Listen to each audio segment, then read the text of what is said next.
Entonces, muy buenos días de nuevo. Entonces, vamos a comenzar con nuestro módulo número 3 de las clases de biología. Este módulo entonces nos va a tener como eje todo lo que es la parte de genética. De una vez les comento, va a ser quizás de los módulos más largos y con temática más larga que vayamos a ver. Entonces, va a ser un brochazo, digámoslo así, a nivel de lo que es la genética, ya que de cada uno de los temas que vamos a ver, fácilmente podríamos sacar una clase de 3, 4 horas explicándoles todo, o inclusive si ya nos vamos a verlo con mucho detenimiento, pues es tema para trabajar más o menos en 2, 3 años. Entonces, aclarando esta parte que el módulo de hoy, que lo vamos a ver en 2 horas, es bastante largo, pero es un brochazo, es una parte muy acorde a lo que hemos venido trabajando, que es un curso intensivo en el cual estamos viendo demasiadas temáticas en un mismo día. Entonces, las temáticas que vamos a ver el día de hoy. Entonces, vamos a comenzar primero con la parte de Gregor Mendel. Vamos a seguir con la parte de meiosis y reproducción sexual, que ya habíamos iniciado algo la semana pasada. La parte de genes y cromosomas, la parte del camino de la doble hélice de ADN, el código genético, el ADN recombinante, la parte de cromosoma eucariótico, la parte de genética humana y por último la parte de técnicas moleculares. Entonces, esto como para enfocarnos muy bien en toda la parte de genética. ¿Listo? Tengamos en cuenta algo y es que si estamos preparándonos para el examen del Saber 11, ¿cierto? Hay una pregunta fija siempre en la parte de biología y siempre va a tener que ver con la parte de genética. Entonces, esa sí nunca falla. O sea, siempre por lo menos debe salir una pregunta que nos hable de genética. ¿Listo? Listo.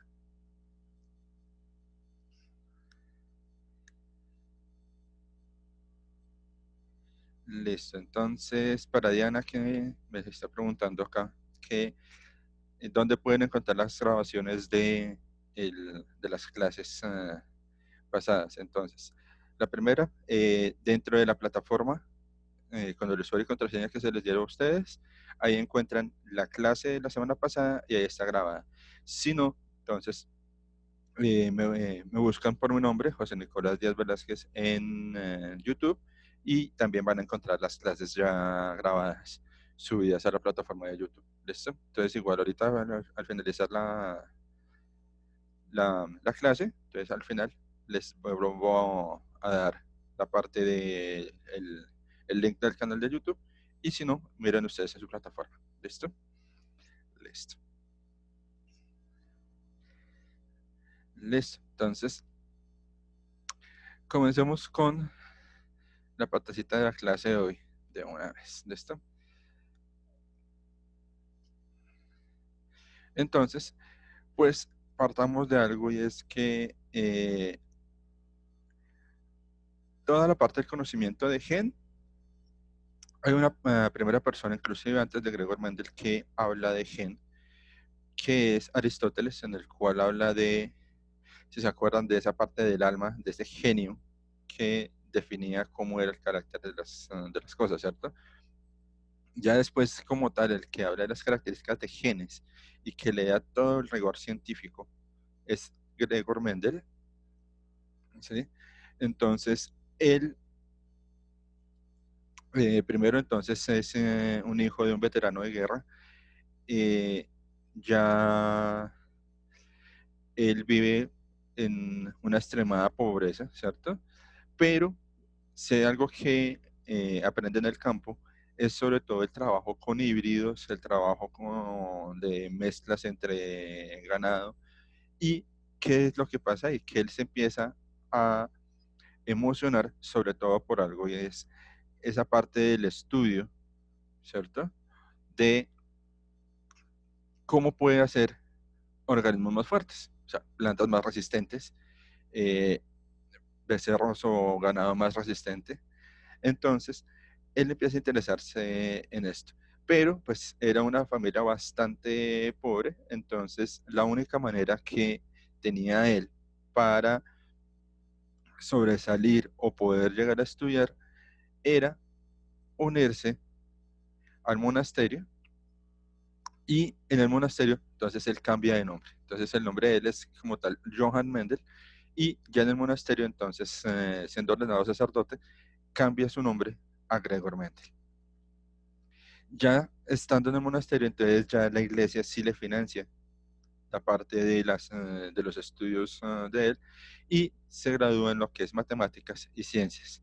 Entonces de aquí a que él tuviera esa marcada tendencia a trabajar con qué, a trabajar con lo que era la estadística. Entonces fijémonos que él tenía dos marcas en su estudio, y era que la primera, el empezar a comprobar si en las plantas se empezaba a dar unas características con las semillas, ¿cierto? Y adicional a aplicar la estadística, sobre todo esas leyes de la probabilidad, en sus estudios. Entonces, él empezaba a cruzar las semillas de la generación filial 1, o sea, la que era la F1, a mirar la F2, y él hizo este estudio con guisantes, ¿sí? Casi durante 20 años. Entonces estamos hablando que no fue un estudio que Mendel hiciera en 2 meses y listo, salieron las leyes de la genética, no. Él duró 20 años haciendo el estudio con guisantes. Después de que él hace el estudio con guisantes, va y presenta sus resultados ante la comunidad científica, y la comunidad científica le dice que sus resultados no son determinantes, y que adicional, pues que son resultado del azar. Entonces Mendel coge y dice, bueno, pues ya lo demostré en guisantes, voy a trabajar con una especie animal para que empiece a ver si se cumplen las mismas leyes. Y empezó a cambiar lo que eran los guisantes por panales de abejas. Y en los panales de abejas también empezó a hacer esos cruces entre F1, F2, y empezó a ver que las leyes que él había proponido eran perfectamente aplicables, no solo a los guisantes, sino que también se cumplían en las abejas. Lastimosamente, Mendel muere y deja todo su estudio escrito, y ya después de la muerte de Gregor Mendel es cuando otro científico viene, mira todos sus estudios y se da cuenta que sí son aplicables, que sí son verdaderos, y él coge y le da el título a Gregor Mendel post-mortem de el padre de la genética. Entonces, Mendel nos dejó todo su legado. Él sabía que había dejado las leyes, que había descubierto toda la parte de la genética, pero en ningún momento supo en vida que su estudio sí iba a ser validado en algún momento, y que sí era bastante importante lo que había descubierto. Entonces, esto a grandes rasgos, lo que es la historia de Gregor Mendel. Para ustedes, acá ustedes están viendo un link de YouTube. Fácilmente pueden ver ustedes un video.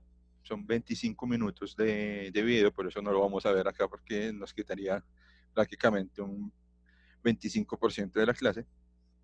Pero este video, entonces, igual dentro de los videos sugeridos y dentro de los videos que les voy a dejar en plataforma, lo van a encontrar, que se llama Gregor Mendel y los guisantes, para que ustedes vean toda la parte de la historia de Gregor Mendel y se contextualicen cómo fue que llevó a cabo sus experimentos. ¿Listo? Pero entonces miremos cuáles fueron las leyes de Gregor Mendel. Tengamos en cuenta algo, que fueron postuladas como leyes, pero en este momento se habla de postulados de Mendel, ¿sí? ¿Por qué? Porque la genética actual le ha dado eh, unas explicaciones y ha cambiado algunas cositas de las leyes de Mendel, en la cual pues ya se dice que no son leyes completamente inviolables, sino que pueden ser modificables, y que se puede haber varias situaciones en las cuales se modifican. Entonces, por eso podemos hablar de leyes de Mendel o de postulados de Mendel.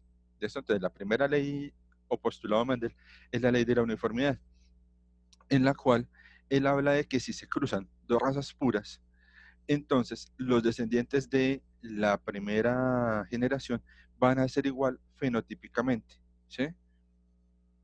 Y estas, entonces, va a predominar lo que es el carácter dominante. Entonces, acordémonos de algo aquí rápidamente. Entonces, cuando hablamos de características dominantes o recesivas, estamos hablando de alelos, ¿cierto? Entonces, en genética, siempre que hablamos de características dominantes, vamos a simbolizarlo con letras mayúsculas y siempre que hablamos de características recesivas, lo vamos a simbolizar con letras minúsculas. Y vamos a tener lo que es los genes homocigotos, que es en el cual tenemos características completamente dominantes y completamente recesivas, y vamos a tener las características heterocigotas, en la cual vamos a tener una dominancia intermedia, ¿sí? Entonces, ¿qué pasa? Vamos a tener una característica dominante, una recesiva, pero la dominante siempre se va a expresar por encima de la recesiva. Entonces, por eso era que hablaba Mendel de que siempre se iban a aparecer fenotípicamente a uno de los progenitores, sobre todo el de características dominantes. Entonces, acá hablaba el de qué, de que la semilla amarilla, ¿cierto?, iba a prevalecer en esa primera generación porque se iba a mantener esa característica que era la de la parte dominante. ¿Listo? Esa es la primera ley. Todo organismo va a tener en su primera generación fenotípicamente y genotípicamente las características dominantes de el progenitor que tenga esas características dominantes. ¿Listo? La segunda ley. Entonces, la segunda ley habla de la ley de la segregación independiente. Entonces, ya aquí habla que cuando se empiezan a mezclar ya no solo las primeras plantas que teníamos, sino que, si se acuerdan, Mendel era muy cuidadoso al escoger las plantas iniciales, porque él escogía plantas puras. Cuando empezaba a mezclar esas plantas de la primera generación filial, entonces empezaba a darse cuenta que había muchas más opciones de resultados en el F2. Entonces, ¿qué pasaba? Que al mezclar esas F1 como eran de característica heterocigota, entonces empezaban a aparecer características dominantes completamente puras, dominantes heterocigotas, y aparecía siempre un porcentaje de semillas recesivas. Entonces, también se empezaba a mirar que las características fenotípicas y genotípicas se iban a heredar de manera independiente y que era completamente al azar. ¿Listo? Entonces ya empezaba a ir a nivel matemático a explicar esta parte de las probabilidades de cómo podría salir una semilla, ya que se daba cuenta que tenía 3/4 de probabilidad de que fuera dominante y 1/4 de probabilidad de que fuera recesivo, ¿sí? Pero dentro de esos 3/4, entonces se daba cuenta que tenía 2/4 que podía tener otra característica. En este momento solo estaba teniendo en cuenta algo. Si se dan cuenta, en la primera y segunda ley de Mendel, solo se tiene en cuenta una característica de todas las que se tienen en las plantas, ¿sí? Entonces, quizás es de las primeras cosas que se le corrigen los postulados, y es que hay varios tipos de herencia en la cual no solo se puede coger una característica. ¿Por qué? Porque una característica puede desencadenar otras características, ¿sí? Entonces, la característica del color puede que esté desencadenando otras características fenotípicas o genotípicas dentro de un organismo. Y la tercera ley, entonces hablamos de la herencia independiente de caracteres. Entonces, aquí ya Mendel entonces empieza a ¿qué? Empieza a tener en cuenta no solo uno, sino dos características.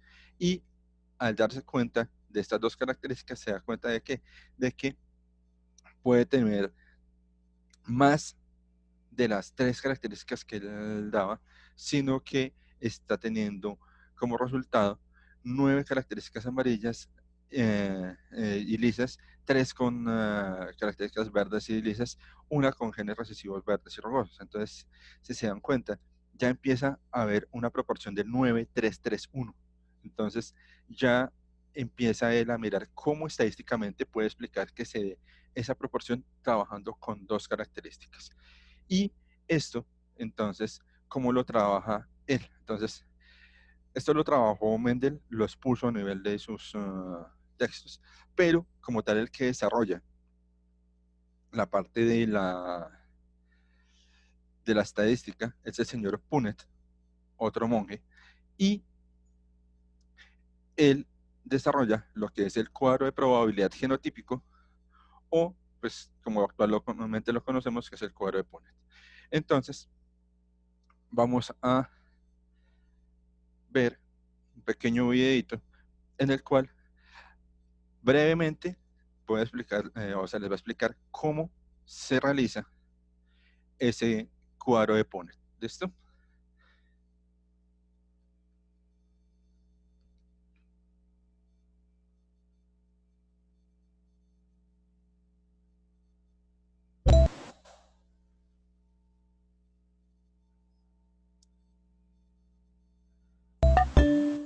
Imagina que realizamos un cruzamiento entre plantas donde el color amarillo de la semilla depende del alelo dominante A mayúscula y el color verde depende del alelo recesivo A minúscula.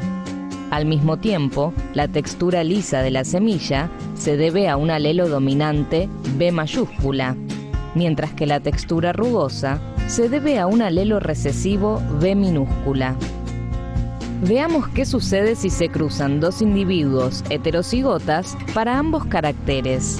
A mayúscula es el alelo dominante para el color de la semilla y corresponde al color amarillo. A minúscula es el alelo recesivo y corresponde al verde. B mayúscula es el alelo dominante que da textura lisa a la semilla. B minúscula es el alelo recesivo para la textura rugosa. Ahora veamos cuáles son las distintas combinaciones genotípicas que pueden tener sus descendientes. Para saberlo, debemos construir un cuadro de Punnett. Primero debemos cruzar las gametas masculinas, A mayúscula, A minúscula, B mayúscula, B minúscula, con las femeninas, A mayúscula, A minúscula, B mayúscula, B minúscula, y calcular todas las nuevas gametas posibles. A mayúscula se cruza con B mayúscula, generando gametas A mayúscula, B mayúscula, y con B minúscula, generando gametas A mayúscula, B minúscula. A minúscula se cruza con B mayúscula, generando gametas A minúscula, B mayúscula, y con B minúscula para generar gametas A minúscula, B minúscula. Una vez calculadas las posibles gametas, las colocamos en el cuadro de Punnett. En la primera fila ponemos entonces las posibles gametas masculinas: A mayúscula, B mayúscula, A mayúscula, B minúscula, A minúscula, B mayúscula y A minúscula, B minúscula. En la primer columna van las posibles gametas femeninas: A mayúscula, B mayúscula, A mayúscula, B minúscula, A minúscula, B mayúscula, A minúscula, B minúscula. Ahora solo queda resolver la combinación de alelos en cada cuadro. En el primer cuadro habrá un alelo A mayúscula, proveniente de la gameta masculina, y otro alelo A mayúscula, proveniente de la gameta femenina. Para el otro carácter, habrá dos alelos B mayúscula, uno de cada gameta. En el segundo cuadro, tendremos dos alelos A mayúscula, provenientes de ambas gametas, un alelo B mayúscula de origen femenino y otro B minúscula de origen masculino. En el tercero habrá un alelo A mayúscula de origen femenino, otro A minúscula de origen masculino y dos B mayúscula provenientes de ambas gametas. Y en el cuarto tendremos un alelo A mayúscula de origen femenino, otro A minúscula de origen masculino, uno B mayúscula proveniente de la gameta femenina y otro B minúscula de la masculina. De este mismo modo, completamos el resto del cuadro. Una vez resuelto el cuadro, podremos ver los distintos genotipos que tendrán los descendientes y de esta manera determinan sus fenotipos, teniendo en cuenta qué alelos son dominantes y cuáles recesivos.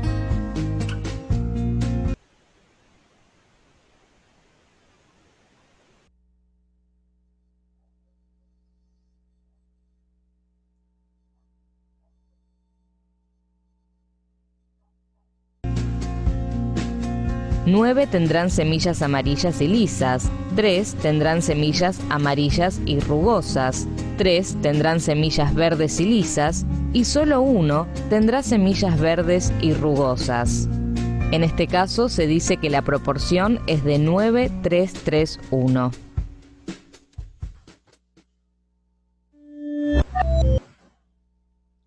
Listo, entonces, como les decía, en este video es una explicación muy fácil de cómo se hace ese cuadro de Punnett a nivel de dos características. A nivel de una característica creo que es muy fácil de hacer, pero a nivel de dos características sobre todo cometen algunos errores. Entonces el primero es que algunas veces se ven que las características recesivas están primero que las dominantes. Entonces siempre se escribe la característica dominante al comienzo y la recesiva después. Y segundo, si se dan cuenta, se trabaja es por características, primero la A, después la B. No empezamos A mayúscula, B mayúscula, A minúscula, B mayúscula.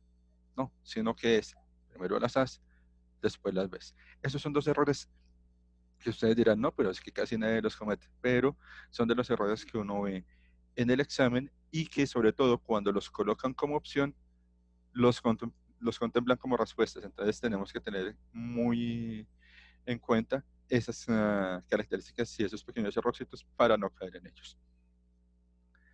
Entonces, siguiendo ya con esta temática, entonces ya, si se dan cuenta, estamos trabajando lo que es Mendel muy rápidamente, ¿cierto? Y a nivel de esta parte de genética mendeliana, entonces, interesante sobre todo coger estos bancos de preguntas y empezar a mirar todos aquellos cuadros que tengan esas preguntas con cuadro de Punnett. ¿Listo? Entonces, es bastante importante que ustedes empiecen a familiarizarse con esas preguntas. Por eso les decía, tengan muy presente el manejar el banco de preguntas que está ya en la plataforma subido, para que ustedes vayan mirando, vayan revisando, vayan contestando esas preguntas. ¿Listo? El segundo tema que nos trae hoy a nivel de genética, entonces, es la parte de reproducción sexual a nivel de meiosis. Entonces, la semana pasada hablamos bastante sobre todo lo que fue mitosis, ¿cierto? Hablamos de ciclo celular, en el cual hablamos del ciclo G1, de la fase S y de la fase G2, hablando de que de esas fases que se llevan a cabo dentro de la interfase. Y hablamos detenidamente de qué, de cuáles eran las características de cada una de las fases de la mitosis. Entonces, la primera diferenciación que tenemos que tener acá, entonces, ¿cuál es? Y es que vamos a hablar, dependiendo de qué forma de reproducción se esté llevando a cabo, si es mitosis o si es meiosis, de dos características, y es si vamos a hablar de células diploides o de células haploides. Entonces, cuando hablamos de células diploides, estamos hablando de células que tienen su material genético con copia, ¿cierto? O su material genético completo. Entonces, en el caso de los seres humanos, entonces tenemos que vamos a tener 23 pares de cromosomas, o sea, en total 46. Entonces, si tenemos dos células con 23 pares de cromosomas, entonces estamos hablando de características diploides. Son células que tienen su información genética completa. Pero cuando hablamos de células que tienen la mitad de la información genética, o sea que solo tienen una copia de cada uno de los cromosomas, estamos hablando de células haploides. Estas células son solo y exclusivamente células de características sexuales. Entonces, ¿qué va a pasar con estas células? Que estas células, al unirse, la célula de gameto masculino con la célula de gameto femenino van a completar la información genética completa y me van a formar un organismo diploide. Entonces, vamos a tener en cuenta esto. Siempre que hablemos de mitosis, las células hijas van a ser células diploides y siempre que hablemos de meiosis, vamos a tener células haploides como hijas. ¿Listo? Acá ustedes están viendo las fotografías de pronto de algunas de las mitosis. Entonces ya estas son fotografías a nivel de microscopio de cómo se ve la mitosis a nivel de microscopio, o sea, en células reales. ¿Listo?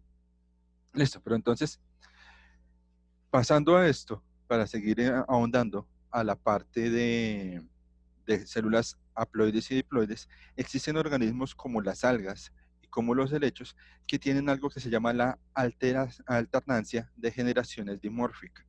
¿Qué quiere decir esto? Que estas plantas o estos vegetales van a tener una mitosis, ¿cierto?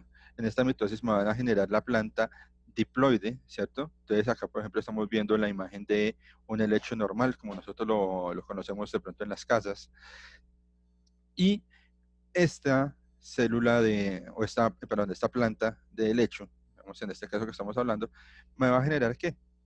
Dentro del esporangio, que es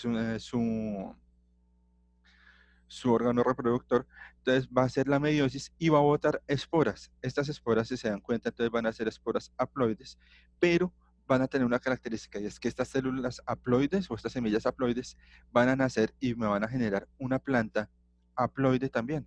Entonces, si se dan cuenta, este es un helecho y este también es un helecho. ¿Cuál es la diferencia? Que este es un helecho en el cual tenemos la información genética completa, pero en este helecho vamos a tener que nuestra información genética de manera haploide. ¿Qué pasa con esta planta haploide? Que esta va a generar también ¿qué? Va a generar lo que es la parte masculina, ¿cierto? Que es acá esta parte de estas esporitas, y va a generar también la parte femenina, que es la parte del esporofito, ¿sí? Y estas esporas van a ir y van a fecundar esa parte femenina. Entonces acá tenemos lo que es el esperma, ¿cierto?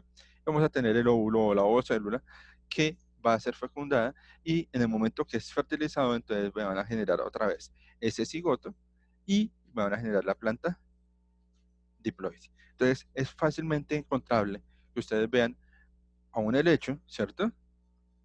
Normalito, y que además al lado de estos helechos crezcan estas planticas. A veces la gente piensa que estas planticas pequeñitas son hongo o musgo o maleza que se les prendió a los helechos y no son ninguna de ellas. Son la parte de la planta haploide que me va a estar generando nuevas plantas diploides a nivel de los helechos. Entonces, esto es lo que se llama alternancia de generaciones dimórficas. Entonces vamos a tener organismos que se dividen o van a tener esa generación de tener parte haploide y de esas partes haploides generar la parte diploide, que es como tal la parte, digamos, que más desarrollada. ¿Listo? Y ya pasemos entonces a lo que es nuestra parte de división celular muy bien marcada, que es la meiosis. Entonces tengamos en cuenta que la meiosis se divide en dos fases, lo que es la meiosis 1 y la meiosis 2.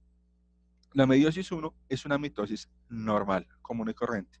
Entonces, sabemos que comienza con una célula en interfase, ¿cierto? Que es la fase supuestamente de reposo.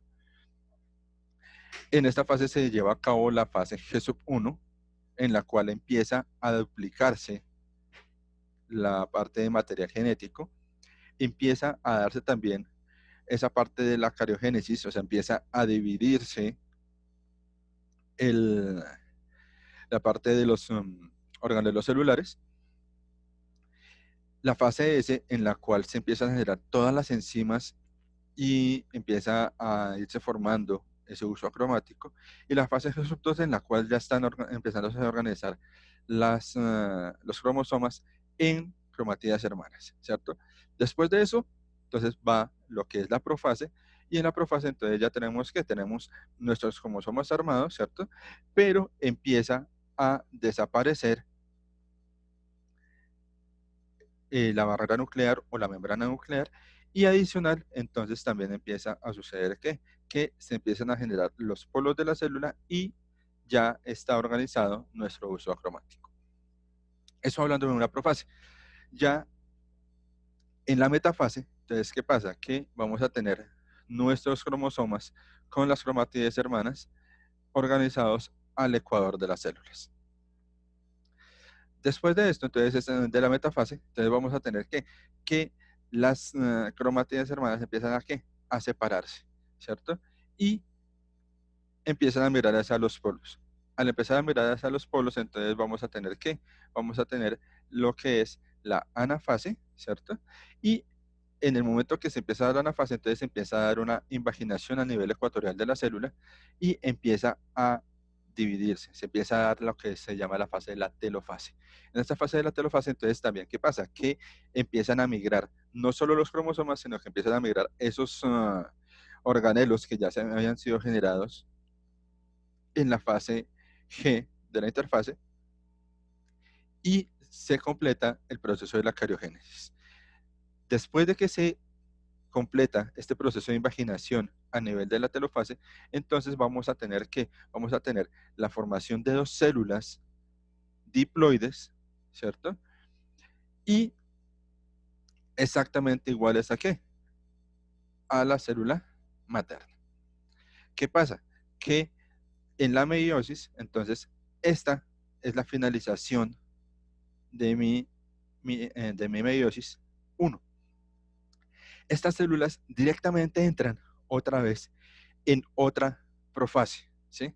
Pero, si se dan cuenta, al entrar de una vez en otra profase, no sucedió algo, no sucedieron ni la fase S, ni la fase G1, ni la fase G2 de la interfase, ¿cierto? Del ciclo celular. Entonces, al no suceder en estas células hijas esas fases, entonces empieza la profase 2 con la misma cantidad de material genético. No hubo en el momento en el cual se duplicara ese material. Entonces, ya aquí se vuelve a desarmar el núcleo, se organizan los cromosomas en el ecuador de la célula, se vuelven a separar, vuelve a haber esa telofase, vuelve a haber esa anafase, y a partir de estas células que ya son células haploides, entonces se me generó ¿qué? Se me generaron 4 células haploides. Tienen la mitad de la información genética. Hasta acá estamos hablando de una meiosis normal. ¿Para qué? Para cualquier tipo de planta, como lo acabamos de ver, para los helechos, para las algas, o inclusive para los animales y los mismos seres humanos. ¿Qué pasa? Que ya con estas 4 células haploides, entonces, en plantas ya son células que son germinales y que son células útiles para poderse reproducir. En los animales no son todavía funcionales. ¿Por qué? Porque ya les hace falta un proceso de especialización. Entonces, vamos a verlo mucho más claro a nivel de seres humanos cuando hablemos de gametogénesis.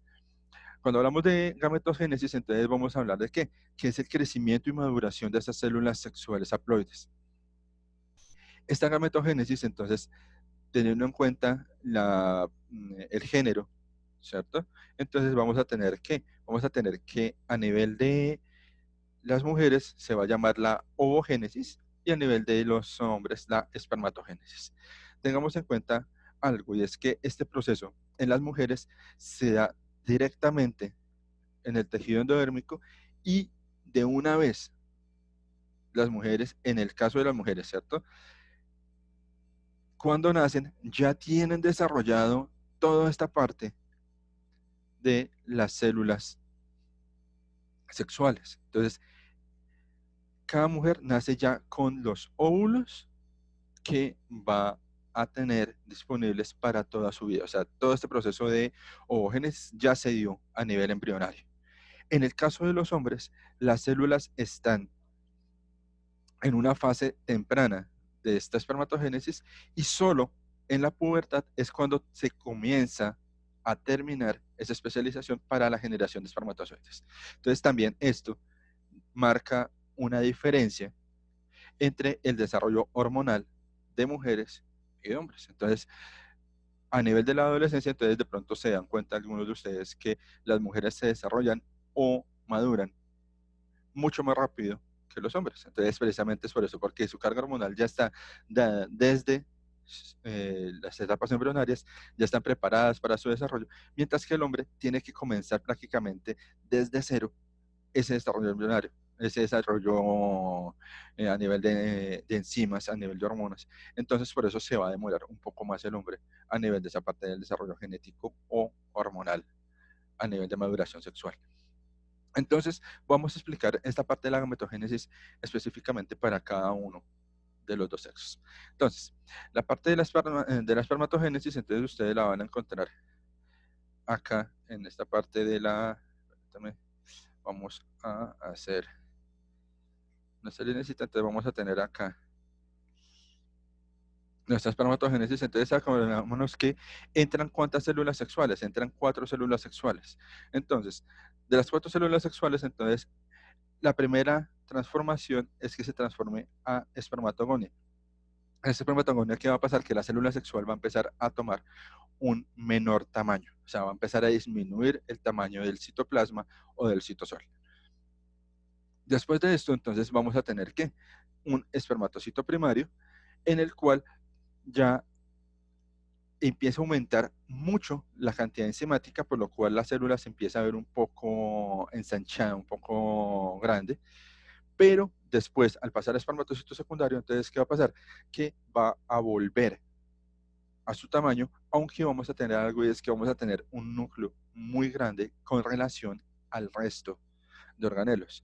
Entonces vamos a tener que en este espermatocito secundario se ha generado un núcleo bastante grande y gran cantidad de mitocondrias, ¿sí? O sea, con relación, o sea, van a tener los otros organelos, pero lo que es núcleo y la cantidad de mitocondrias es bastante elevada.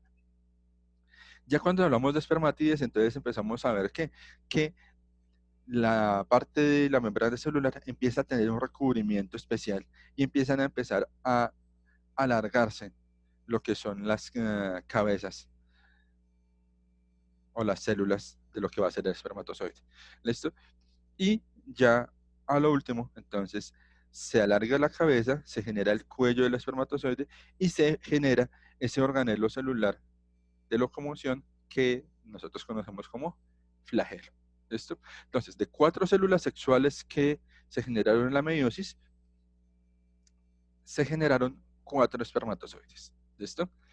En el caso de las mujeres, entonces, en el caso de las mujeres, vamos a tener por este lado, ¿cierto? La parte de la ovogénesis, igual, entra las 4 células sexuales, entra a una fase de ovogonia, ¿sí? Y después, entonces, se va a generar el ovocito primario. En este momento se vuelve supremamente grande ese ovocito. Acordémonos, entraron 4 células. En ovocito secundario, entonces, ¿qué pasa? De las 4 células, hay una que va a tener gran tamaño y las otras 3 van a quedarse de un tamaño inferior. Entonces, esta que tuvo gran tamaño, esa es la que vamos a llamar el ovocito secundario, y a nivel de las otras que quedaron pequeñas, entonces vamos a hablar de los corpúsculos polares. ¿Listo? Después, entonces, vamos a hablar de qué? De que se va a dar la diferenciación entre lo que es la ovocita, ¿cierto? Que ya es una célula grande que empieza a generar unos pequeños cilios de movimiento y empieza a generar una zona de reconocimiento enzimático que se va a llamar la zona pelúcida.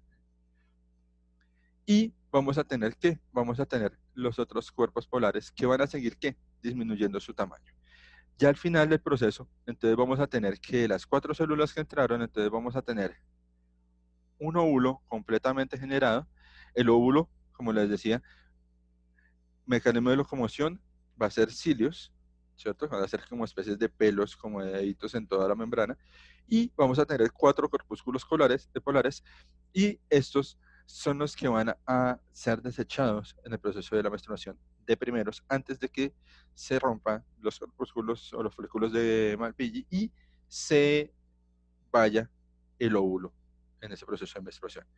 Entonces, fijémonos diferencias entre el proceso de gametogénesis de hombres y mujeres. Entonces, vamos a tener que el hombre de 4 células sexuales que entran a proceso de especialización, se generan 4 espermatozoides, y la mujer de 4 células sexuales que entran a ovogénesis, sale un óvulo y 3 corpúsculos polares. Entonces, la mujer está generando solo una célula sexual a partir de 4 células generadas en la meiosis. ¿Cuál es más efectivo? Pues obviamente va a ser más efectivo el de la mujer, ¿sí? ¿Por qué? Porque para fecundar se necesita solo un óvulo, pero para la parte masculina se generan billones de espermatozoides y solo uno va a fecundar, ¿cierto? Y hay casos en los cuales se generan billones de espermatozoides y ninguno es capaz de fecundar. ¿Por qué? Porque esa zona pelúcida que les había hablado, que era una zona específica del óvulo, es una zona que va a reconocer afinidad química con el espermatozoide, y si no hay esa afinidad química, no hay fecundación. Entonces pueden haber billones de espermatozoides, aunque mueren muchísimos, muere casi un 80% de los espermatozoides en el camino, pero de los 300.000 espermatozoides que alcanzan a llegar a un óvulo, puede haber que ninguno de esos 300.000 sea capaz de fecundar ese óvulo. ¿Por qué? Porque no hay esa afinidad química entre el óvulo y el espermatozoide. ¿Listo?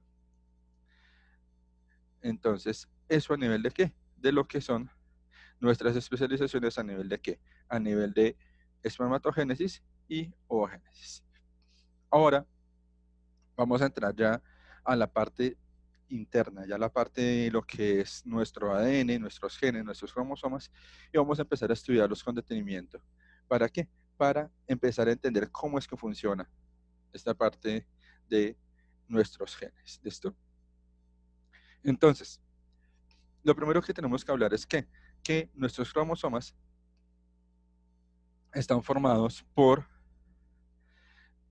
algunas partes. Entonces vamos a tener ¿qué? Vamos a tener primero los brazos del cromosoma. Acá en esta partecita del gráfico que les estoy colocando, entonces vamos a tener ¿qué? Vamos a tener lo que son los brazos. Entonces acá hablamos de brazo corto, brazo largo, aunque hay casos en los cuales los brazos son exactamente iguales.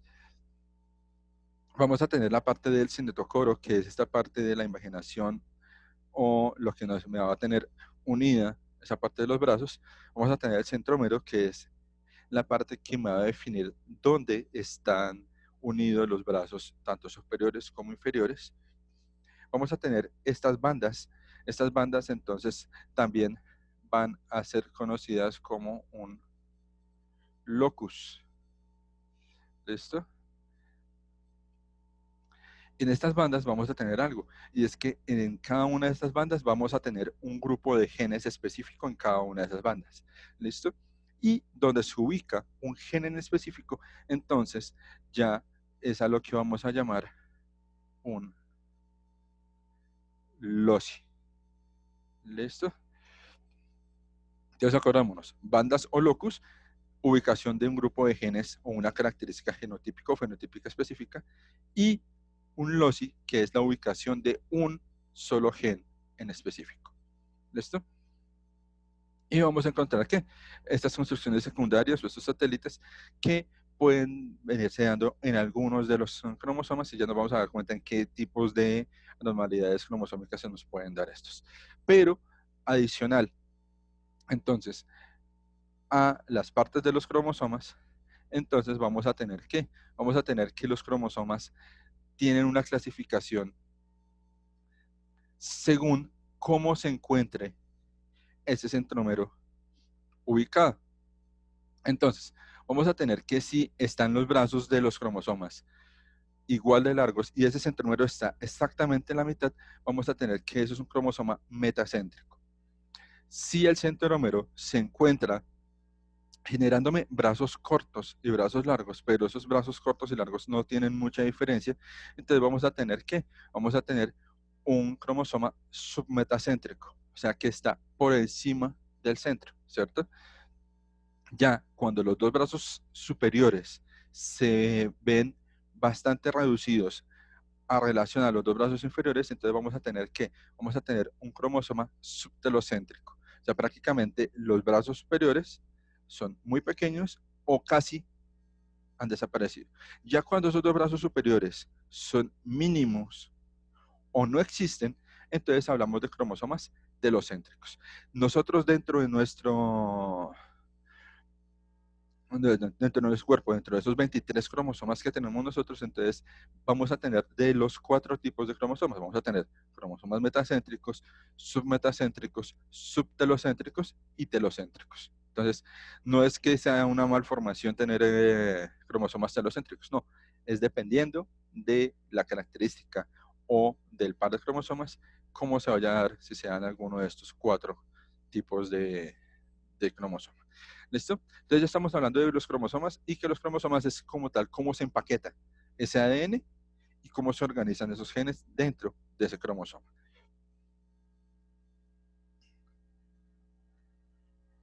Listo. Entonces, ya cuando hablamos de gen, entonces hablamos de qué? Hablamos que es esa unidad de información que se encuentra en un locus específico, ¿cierto? Y que va a codificar o a generar una sustancia o un producto génico específico. Entonces, ya sea proteínas, ya sea ARN, entonces va a tener información genética ¿para qué? Para producir alguna sustancia o generar algún proceso necesario para la vida. Entonces, eso es a lo que llamamos gen. Entonces, el gen ya está distribuido, ya está formado por nucleótidos dentro de ese ADN, dentro de ese ácido desoxirribonucleico. Ahora sí vayamos a qué, a cuáles son las excepciones a esas leyes de Mendel o esos postulados de Mendel. Entonces, ¿qué pasó? Que Mendel era muy juicioso al escoger qué, al escoger sus plantas puras para sus investigaciones, pero no se fijaba que al no haber organismos completamente puros, se pueden dar variaciones a nivel cromosomal o a nivel genético, y a esto se le va a llamar las mutaciones. ¿Listo? Entonces, estas mutaciones, entonces, se pueden dar porque por cambios a nivel de la cadena de ADN, como ustedes lo están viendo acá, entonces fácilmente no se da la unión las, uh, entre las dos cadenas igualmente, sino que de pronto entre una misma cadena se hicieron los puentes, ¿sí? Eso es una mutación. Y a nivel de las mutaciones, entonces, ¿qué pasa? Que por lo general se presentan en el momento en el cual se unen óvulos espermatozoides. O sea, apenas se unimos gameto masculino con gameto femenino, puede haber información genética que no se une o no se lleva a cabo completa esa fusión de las dos partes y se dé esa mutación. Las mutaciones, aunque todos las asumen y las asocian con lo que es enfermedades y que todas las mutaciones son malignas, podemos hablar de mutaciones positivas para la especie o mutaciones negativas para la especie. Cuando son negativas, entonces estamos hablando de lo que es mutaciones patógenas que van a causar enfermedad. Pero si hablamos de mutaciones a nivel positivo, podemos hablar de una mutación que se da para una adaptación o una mejoría en la adaptación al medio ambiente. Entonces, por ejemplo, una mutación que tuvieron los primeros seres humanos fue el que se generara una pieza dental más. Esa pieza dental más es nuestra muela cordal. Esas muelas cordales se generaron ¿para qué? Para que esos primeros seres humanos empezaran a poder comer carne. Entonces, ahí tenemos esa mutación. Se dio esa mutación y empezaron a salir las muelas cordales. Eso nos empezó a diferenciar ya un poco más de los otros monos. Y adicional, entonces, ¿qué pasa? Si se acuerdan ustedes, por allá la marca hablaba de la ley del uso y el desuso. Entonces, si se dan cuenta, en la actualidad, podríamos hablar que un 60 a 70% de los seres humanos actuales, su mandíbula no tiene el suficiente espacio ¿para qué? Para que salga bien esa muela cordal y se está teniendo que retirar o sacar. ¿Por qué? Porque nuestra adaptación era ¿para qué? Para que esa muela cordal no sirviera para masticar y macerar la carne cruda. En el momento que se empieza a cocinar todos los elementos y empezamos a cambiar completamente nuestra alimentación, pues ya esa muela cordal no es tan necesaria. Entonces, ¿qué pasa? Que nuestro mismo organismo, nuestra misma evolución, está haciendo ¿qué? Que el espacio mandibular se vuelva más pequeño y ya no quede espacio para esa muela. Podemos llegar inclusive a un momento en el cual la especie humana no vuelva a tener esa muela coral, sino que quede por ahí un vestigio de que salía esa muela coral y que en algún momento tuvimos esa especialización para comer carnes. Entonces, fijémonos que puede haber mutación positiva o mutación negativa. ¿Listo? Ahora, ¿qué tipos de mutaciones se pueden dar? Entonces vamos a hablar de 3 niveles o 3 tipos de mutación. Entonces vamos a hablar de mutaciones moleculares, en la cual ¿qué? En la cual esas mutaciones se van a llevar a cabo directamente en la hebra de ADN, y esta hebra de ADN no va a permitir que se forme alguna sustancia necesaria para el cuerpo.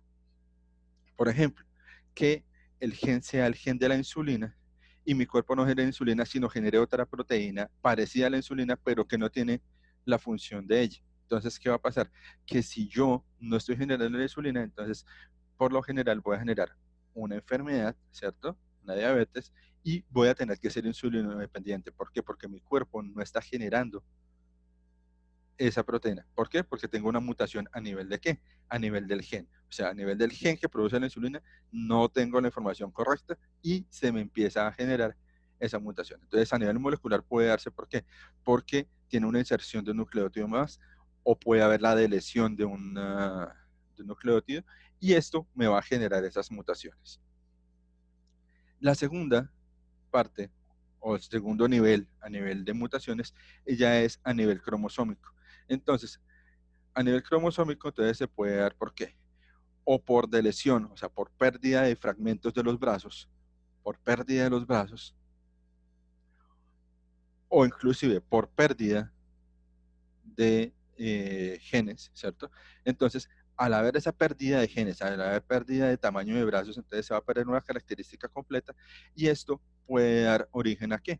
A que haya crecimientos anormales, o a que se dupliquen de pronto. O sea, ya hablamos de qué, hablamos de pérdida de lo que es información genética, o sea, pérdida de esos locis, ¿cierto?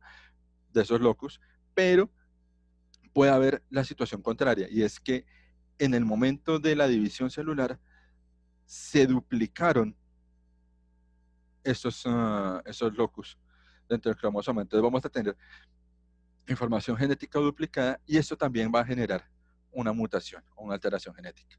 ¿Listo? Y ya a nivel genómico, entonces hablamos de qué? Entonces hablamos de que puede haber pérdidas de cromosomas. Entonces, en lugar de tener 2 cromosomas, tenemos solo uno. Al tener solo uno, entonces vamos a tener solo la mitad de la información, lo cual va a generar alguna enfermedad o alguna característica genética marcada, o a nivel de fenotipo o a nivel de genotipo. O podemos tener ¿qué? Podemos tener exceso de cromosomas. Entonces, en lugar de tener el par normal, tenemos 3. Entonces, podemos tener ahí los ejemplos de las famosas trisomías. Entonces, la más conocida es la trisomía 21, que va a generar el síndrome de Down, que vamos a hablar de algunas de estas mutaciones y estas características genéticas a nivel humano un poquito más adelante. ¿Listo? Pero estos son los 3 tipos de mutaciones que se presentan. Entonces, si se dan cuenta, estas mutaciones entonces sí van en contra de lo que eran las leyes de Mendel. ¿Por qué? Porque Mendel no tuvo en cuenta que se podían dar estas mutaciones. Entonces, las leyes o postulados de Mendel explican todo lo que es la genética, pero la genética actual entonces explica todo esto que viene a hablar de lo que son las mutaciones. ¿Qué se me presenta, digamos, a nivel de mutaciones? Entonces podemos tener lo que se llama la dominancia incompleta, ¿sí? Entonces fijémonos que en flores, digamos, de una especie de color rojo, en el cual yo hago con el cruce con unas flores de color blanco, se me puede presentar lo siguiente: se me puede presentar flores blancas, se me puede presentar flores rojas, y ya tenemos la dominancia completa. O sea, tenemos o características dominantes o características recesivas muy marcadas. Pero cuando se me presenta la famosa flor rosada, ¿cierto? Entonces ahí ya tengo que una dominancia incompleta. ¿Por qué? Porque no se me está expresando completamente la característica dominante, sino que la característica recesiva también se me está presentando, ¿sí?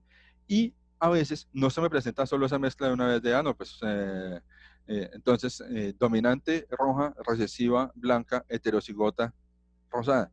no, sino que se me pueden presentar las flores blancas con pintas rojas, o sea, con lineecitas o con manchas rojas o con punticos rojos, o las flores rojas con punticos blancos o con manchitas blancas o con bordes blancos.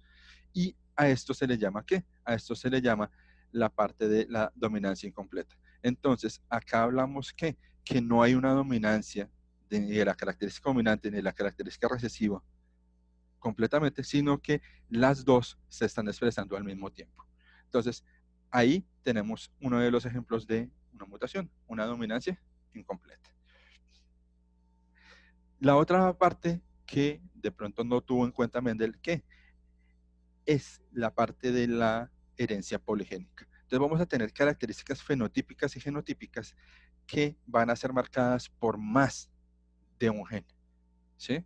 Entonces, por ejemplo, si hablamos del color de los ojos, para darle la característica del color de los ojos en los seres humanos, estamos hablando de que van a intervenir 7 genes distintos. Entonces, estos 7 genes distintos van a expresar lo que es una sola característica, que es el color de los ojos. Ahora, si se dan cuenta, la variabilidad del color de los ojos que tenemos los seres humanos es gigantesca, ¿sí? O sea, si hablamos a nivel de genética mendeliana, entonces tendríamos que hablar que el color de ojos dominantes es el color de ojos negro, no existe, y el color de ojos recesivo es el color de ojos blanco, prácticamente ciegos.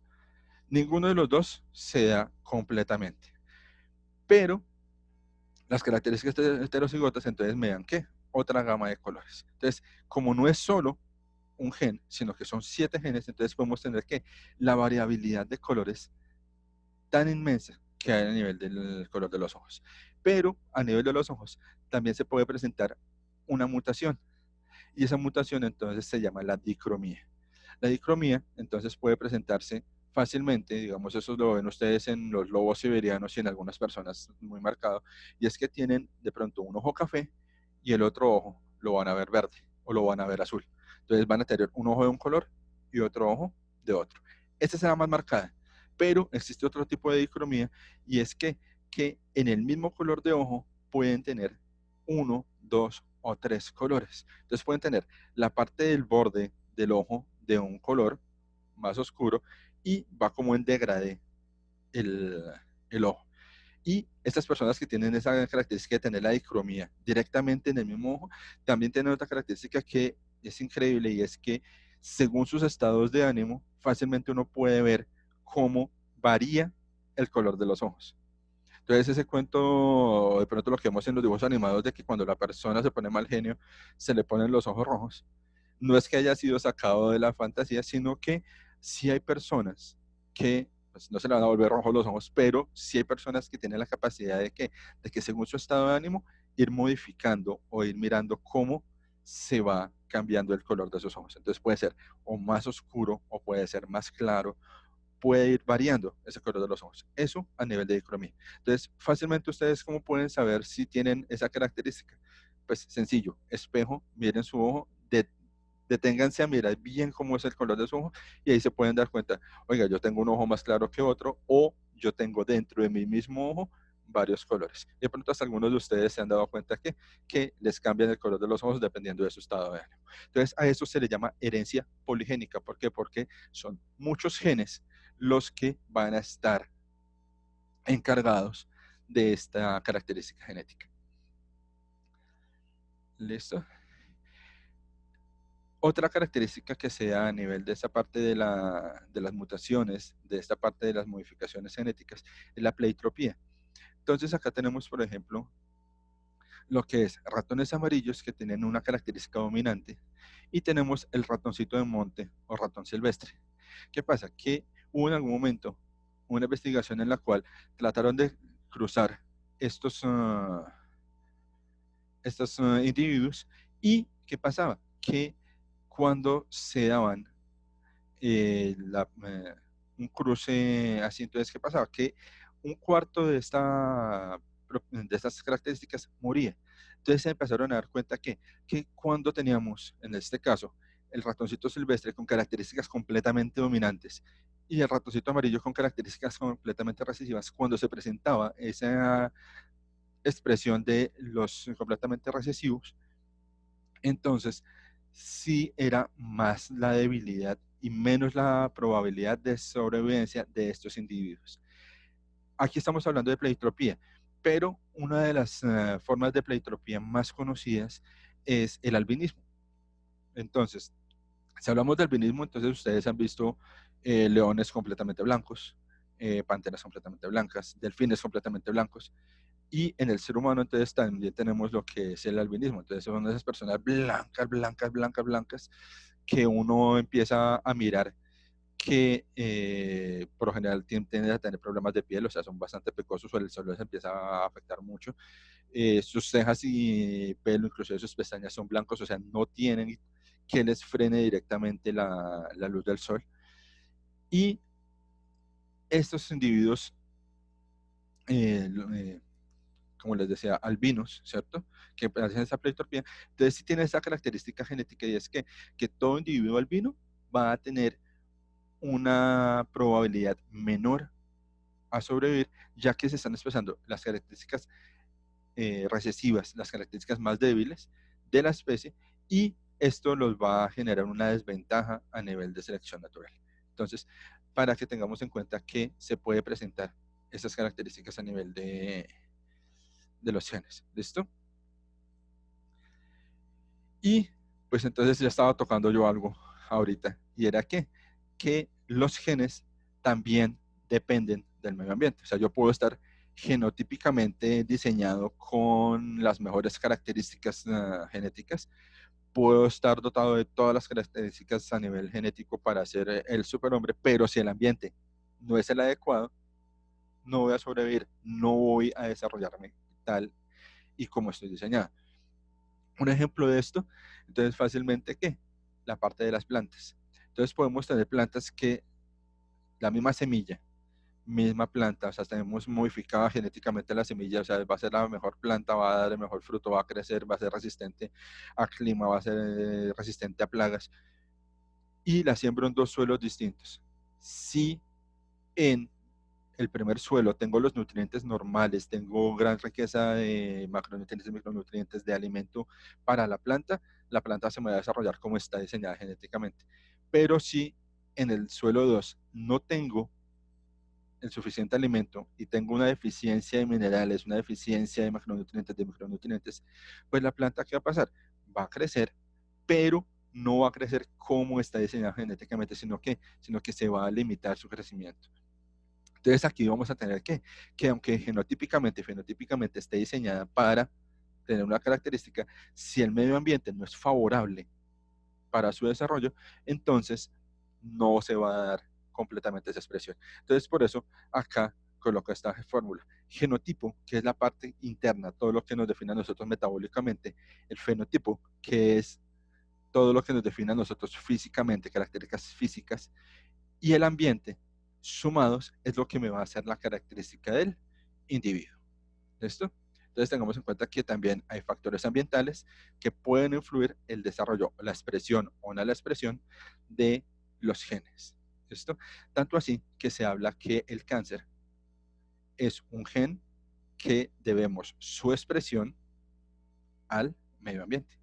Entonces, todos tenemos el gen del cáncer, y el medio ambiente es el que define si se activa o no se activa, y depende de qué, del individuo. O sea, si yo tengo el genotipo y el fenotipo adecuado para que el medio ambiente haga que se me active el gen del cáncer, me dio cáncer. Pero pueda que en este momento no esté ni genotipo, ni fenotipo, ni medio ambiente unidos para que yo desarrolle la enfermedad, pero en algún momento se puede dar. Entonces, digamos que esas son de las cosas de la genética que se dan al azar y se van dando según cómo vayamos cambiando nuestro medio ambiente. Entonces, dependemos de nuestro medio ambiente. ¿Para qué? Para mirar cómo se desarrolla nuestro genotipo y nuestro fenotipo. Listo. Y acá entonces vamos a tener un ejemplo muy marcado de qué, de lo que es la herencia ligada al sexo. Quizás el individuo más estudiado a nivel de genética es la mosca de la fruta o la Drosophila melanogaster. Es esta mosquita pequeñita que si ustedes ven fácilmente en las cocinas o cerca a fruta, la van a encontrar. Y en ella se van a dar, ¿qué? Se va a dar una característica que es la parte, primero la determinación del sexo. Entonces, en el momento en el que se da la mezcla de los fenotipos a nivel de las moscas, entonces vamos a tener que la mosca femenina va a ser casi el doble o el triple de tamaño de la masculina. Entonces, ya no más por tamaño, vamos a darnos cuenta de cuál es la masculina y cuál es la femenina. La otra característica muy marcada, ¿cuál es? Y es que dependiendo del sexo, van a tener un color de ojos distintos. Entonces vamos a tener ojos completamente blancos, vamos a tener ojos rojos. Entonces, esa característica, entonces son características ya a nivel de ¿qué? De herencia ligada al sexo. ¿Listo? Esto se ha estudiado en la Drosophila melanogaster, que como les digo es quizás todo estudio genético. Si de pronto algunos en sus colegios han tenido la oportunidad de hacer lo que es el cultivo de la mosquita con el agar-agar y los medios de cultivo de banano o de guayaba, entonces pueden darse cuenta de ese crecimiento y esos cruces que uno puede ir dando. O sea, uno puede jugar a Punet y a Mendel cruzando mosquitas, pero adicional también se va a dar cuenta de esas mutaciones que se dan a nivel de qué, a nivel de lo que son los ojos, a nivel de lo que es tamaño, y estas son mutaciones relacionadas al sexo. ¿Listo? Y ya también entonces vamos a darnos cuenta de que existen entonces esos cromosomas gigantes. Ya habíamos hablado de esa característica a nivel de mutaciones, y es cuando se duplica la información del cromosoma y va a quedar el cromosoma muy grande con relación a su tamaño normal. Entonces, esta parte de duplicaciones sin que se dé la división del material genético, entonces va a dar va a dar origen a esos cromosomas gigantes y van a ser muy marcados, muy visibles a nivel del ADN, sobre todo en la interfaz. Entonces, por ejemplo, esta foto que ustedes están viendo acá es una foto de una célula en la interfase en la cual se está viendo uno de esos cromosomas gigantes, y si se dan cuenta no se distingue ningún otro cromosoma, pero ese sí se va a distinguir porque por el tamaño excesivo que va a tener. Entonces, esto puede generar también algunas características que se pueden dar a nivel de fenotipo, de genotipo. Entonces, ya vamos a ver, dependiendo el individuo, dependiendo la ubicación de la mutación, la célula, el tejido de la mutación, pues que puede llegar a desarrollar ese cromosoma gigante. ¿Listo? Entonces, hasta acá, entonces, todo lo que fue genética mendeliana y lo que estábamos hablando a nivel de ¿qué? A nivel de mutaciones y de genes y cromosomas. Entonces, hasta acá, ¿cómo vamos con la información? Entonces, quisiera que me digan si les queda alguna duda hasta aquí o si estamos bien. Entonces, los escucho o los leo por el chat del grupo.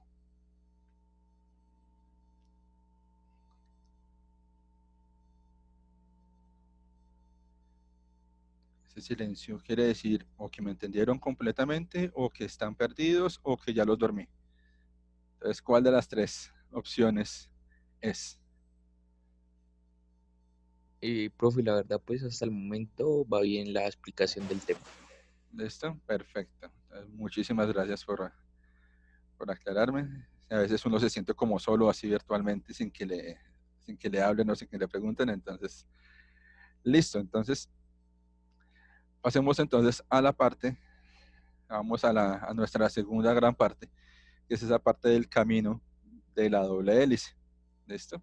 Entonces, ¿qué pasa? Que si se dan cuenta todos esos estudios que estamos hablando, hablamos de cromosomas, hablamos de ADN, pero como tal, hubo mucho tiempo en el cual sabíamos que existían los genes, que existían los alelos. Todo esto Mendel lo explicó muy bien, se desarrolló muy bien, pero como tal, nadie había definido cómo era el ADN ni cómo estaba el ADN. Entonces, vamos a mirar cómo se dio este camino hacia la doble hélice y para llegar a descubrir cómo estaba formada nuestra cadena de ADN. ¿Listo?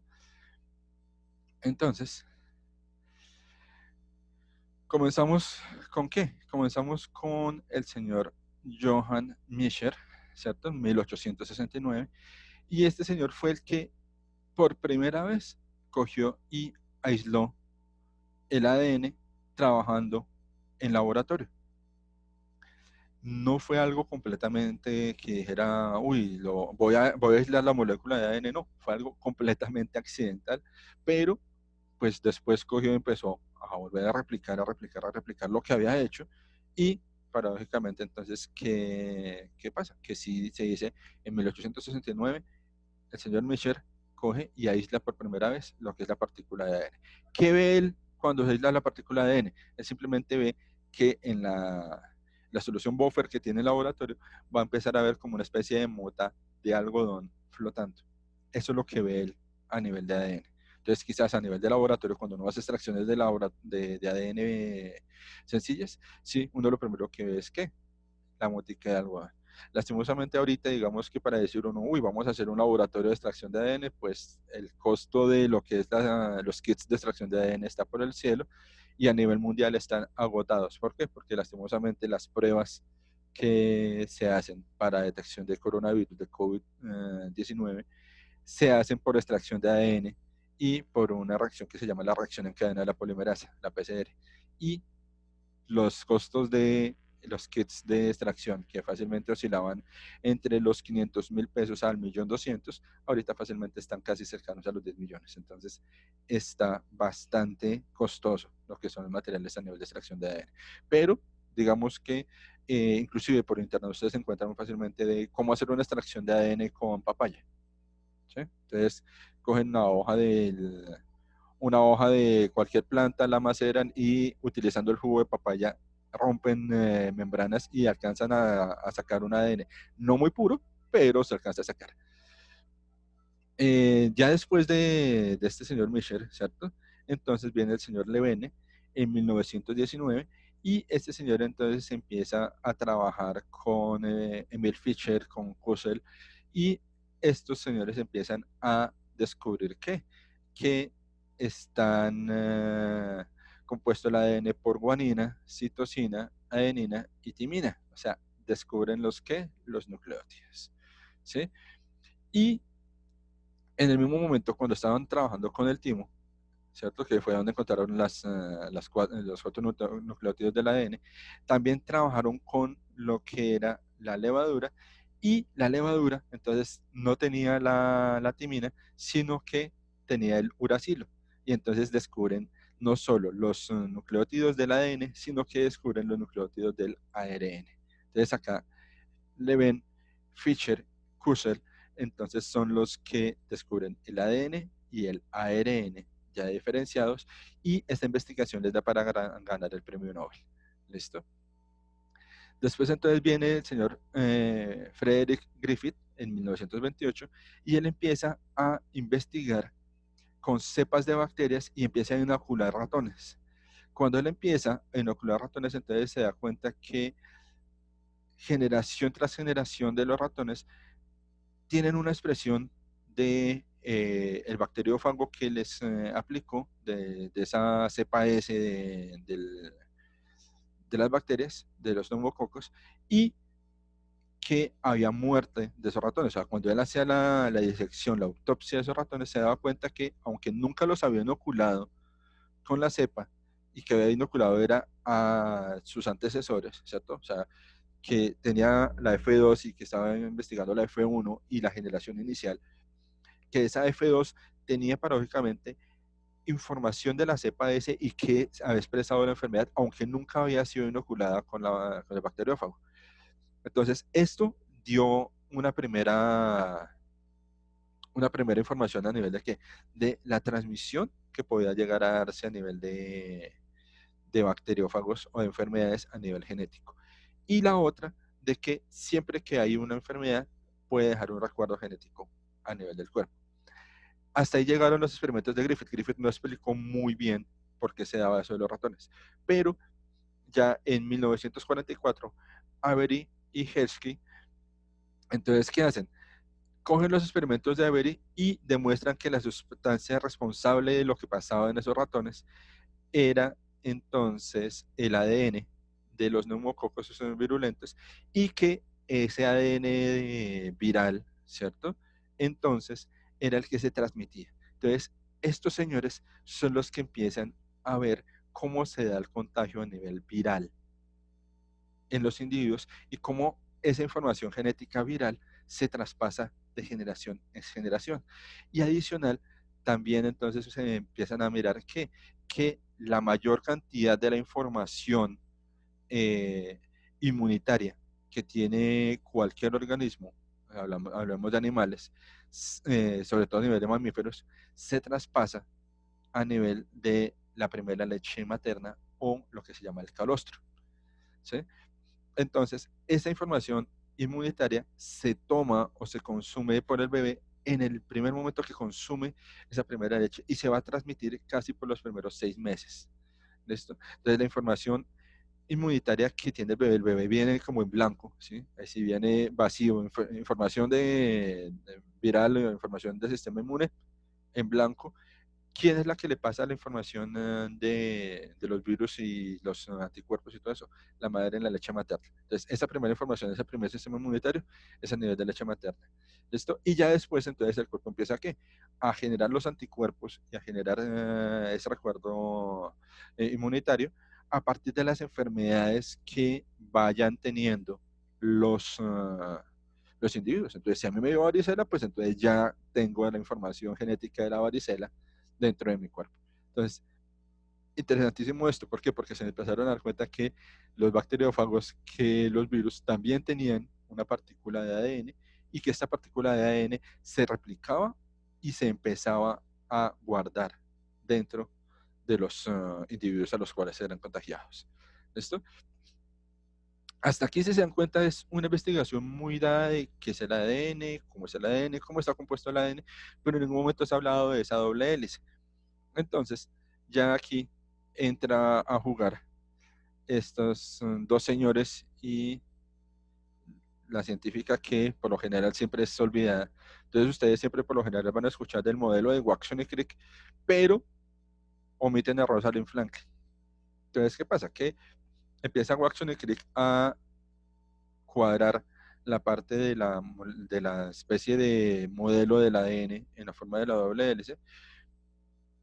Y ellos entonces empezaron a mirar que toda la parte de experimentos y a recolectar toda la información a nivel de lo que habían hecho las otras personas.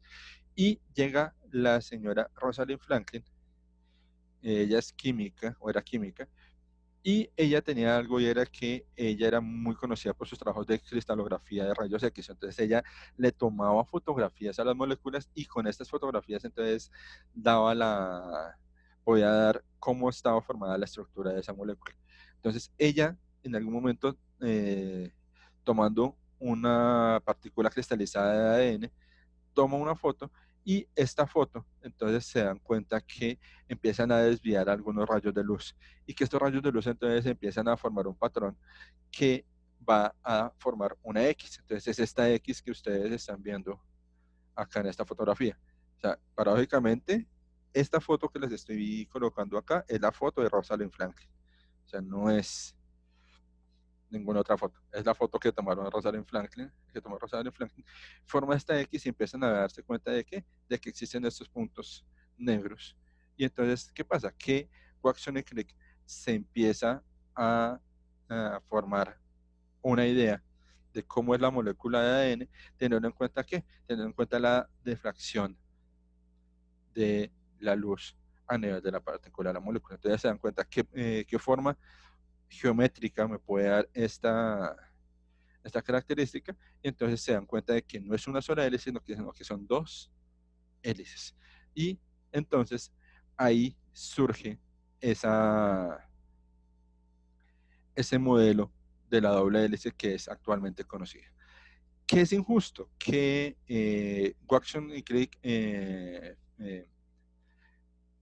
con Rosalind Franklin presentan su estudio, ¿cierto? O sea, Watson y Crick le dan el crédito a Rosalind Franklin.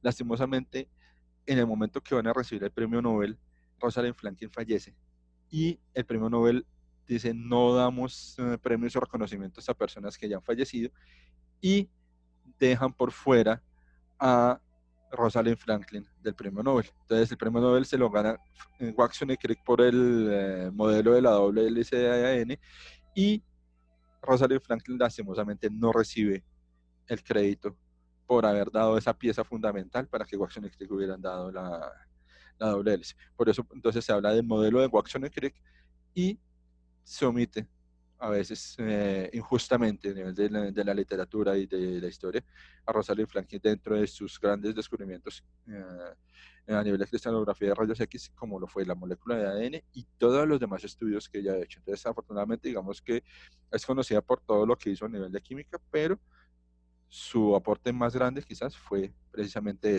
el de haber dado la fotografía de cristalografía de rayos X del ADN que permitió que Watson y Crick se dieran cuenta de cómo era el modelo del ADN y que ellos ya la construyeran completamente.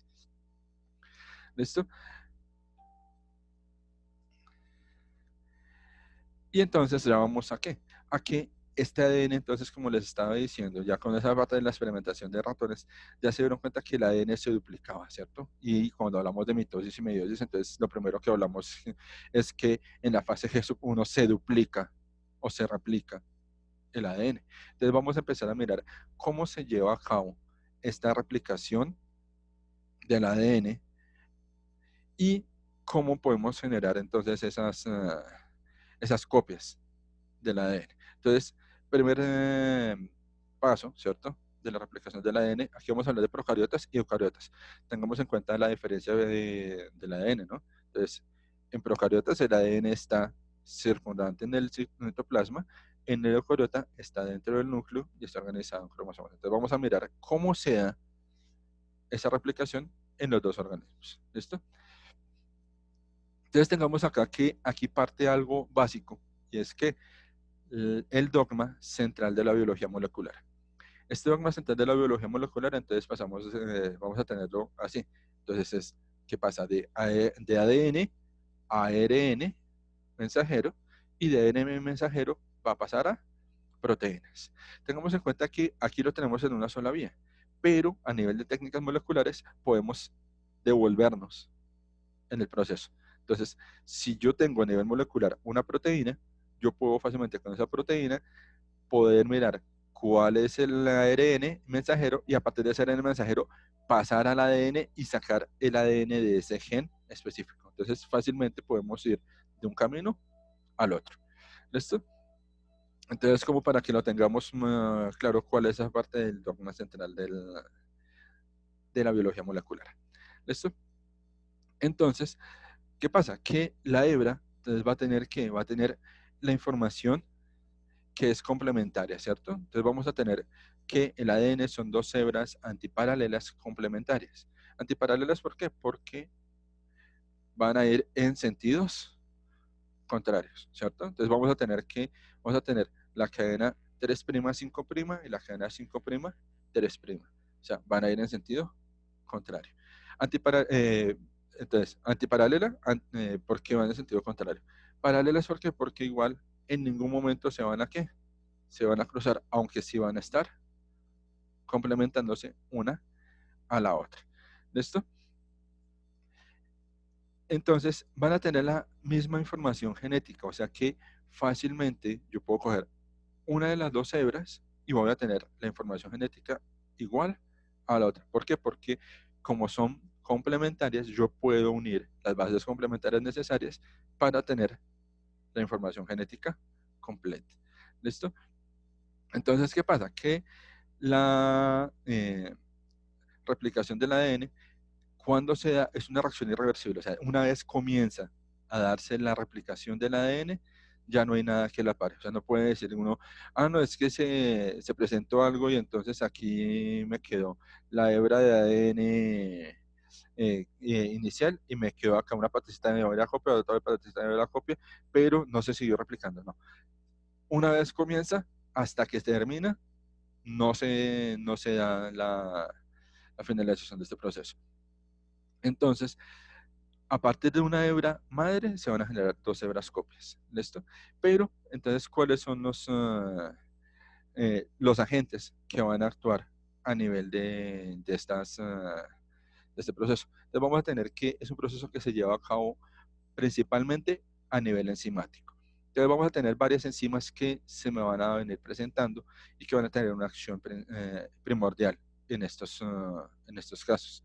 Entonces vamos a tener las topoisomerasas que como tal van a romper la tensión eh, del enrollamiento de la hebra y van a empezar a desenvolverla. O sea, vamos a empezar a desenvolverme la hebra de ADN. Esa es la función de las topoisomerasas.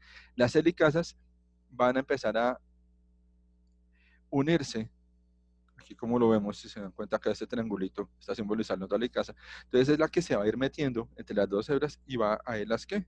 A irlas separando.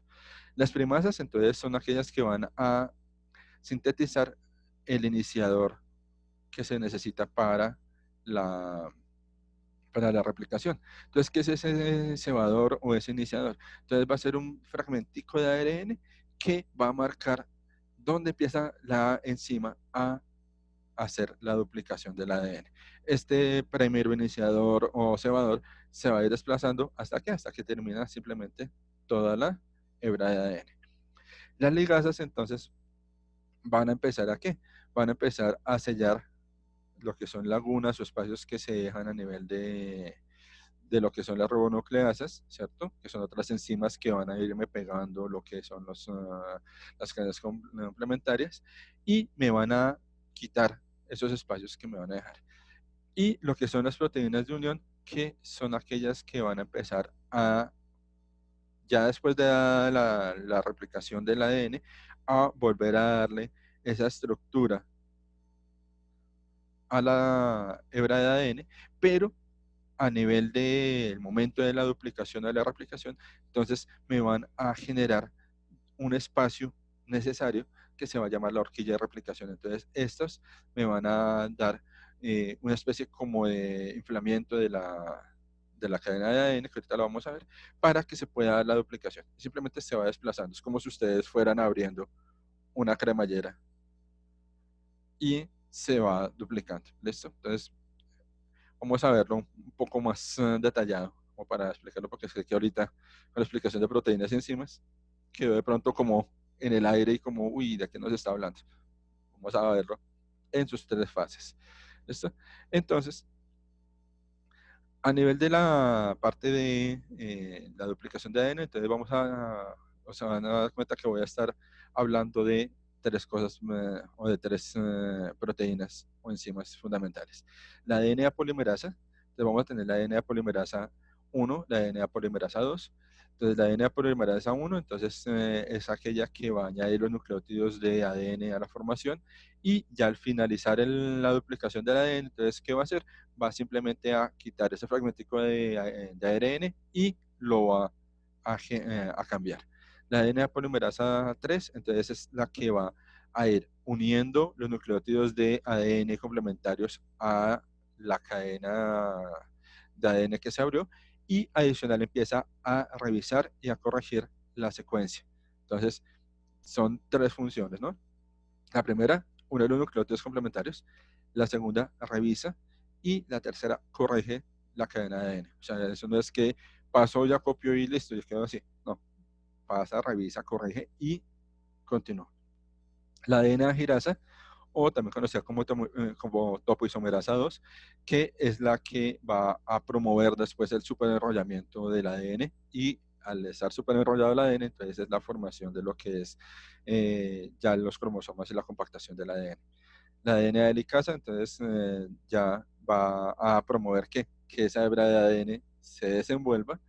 La topoisomerasa 1, que es la que va a empezar a relajar el ADN, como les dije, es la que, si está la cadena acá unida, entonces se va a meter acá en el medio, ¿para qué? Para que queden las dos hebras abiertas. Y las premasas, que son aquellas que van a marcar con ese ARN donde comienza la duplicación del ADN para que se inicie todo el proceso.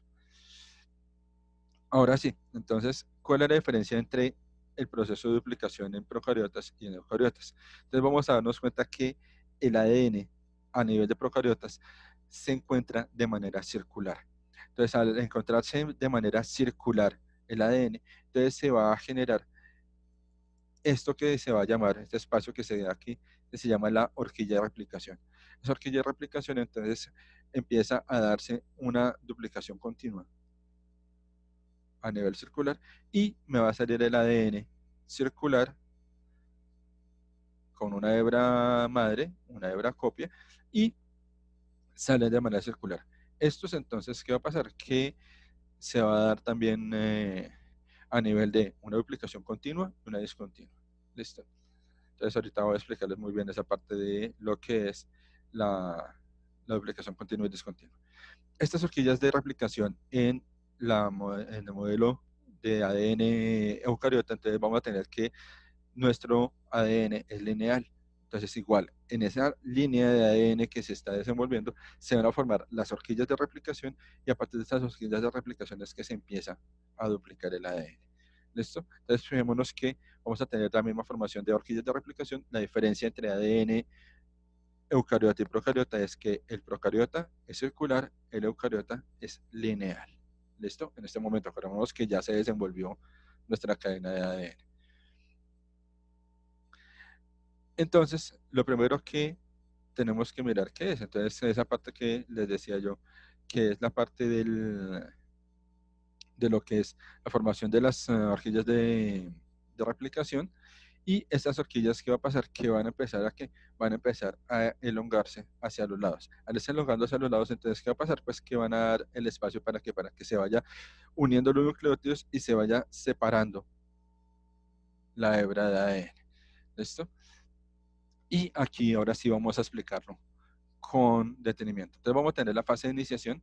Entonces la fase de iniciación es en el momento en el cual que se va a buscar el punto de iniciación o los genes de iniciación para que comience la aplicación del ADN. Entonces, ¿qué pasa? Que dentro de nuestra cadena de ADN, acá les estoy colocando una cadena de ADN seccionada, ¿cierto? Vamos a encontrar puntos de iniciación. ¿Cuáles son esos puntos de iniciación? Son estos puntos GAC o GAT, ¿sí? Entonces, GATC. Entonces, en la célula perdón, en la molécula de ADN vamos a tener varios puntos de iniciación. Entonces, acá tenemos los puntos GAT, GAT, GAT, GAT, si se dan cuenta.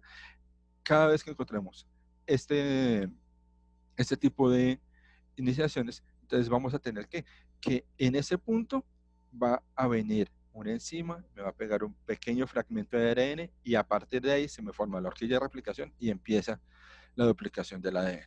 ¿Listo? Estos puntos de iniciación entonces son los que van a empezar a ser reconocidos por las helicasas y si se dan cuenta, por allá en nuestra primera clase, ¿cierto? Hablábamos de tipos de enlaces, hablábamos de puentes de hidrógeno. Entonces, ¿qué va a pasar? Que estas helicasas van a romper esos puentes de hidrógeno y van a empezar la duplicación del ADN. ¿Listo? Entonces, ¿qué pasa? Que a partir de esos puntos de iniciación, las burbujas o horquillas de replicación van a presentarse, ¿cierto? Entonces acá vamos a darnos cuenta de que se me formó la horquilla de replicación y a partir de esto es que se me genera esa duplicación del ADN. ¿Listo? Ya por acá, entonces creo que por el chat tengo una pregunta, entonces, permítame.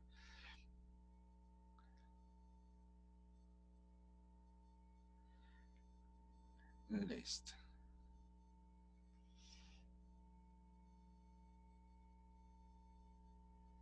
Listo, entonces,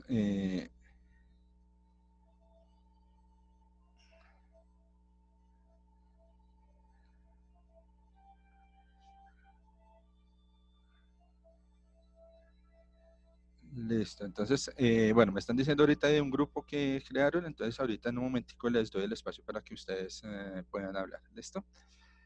Entonces, después de esta parte de de la fase de iniciación de las burbujas de replicación, entonces sí vamos a seguir con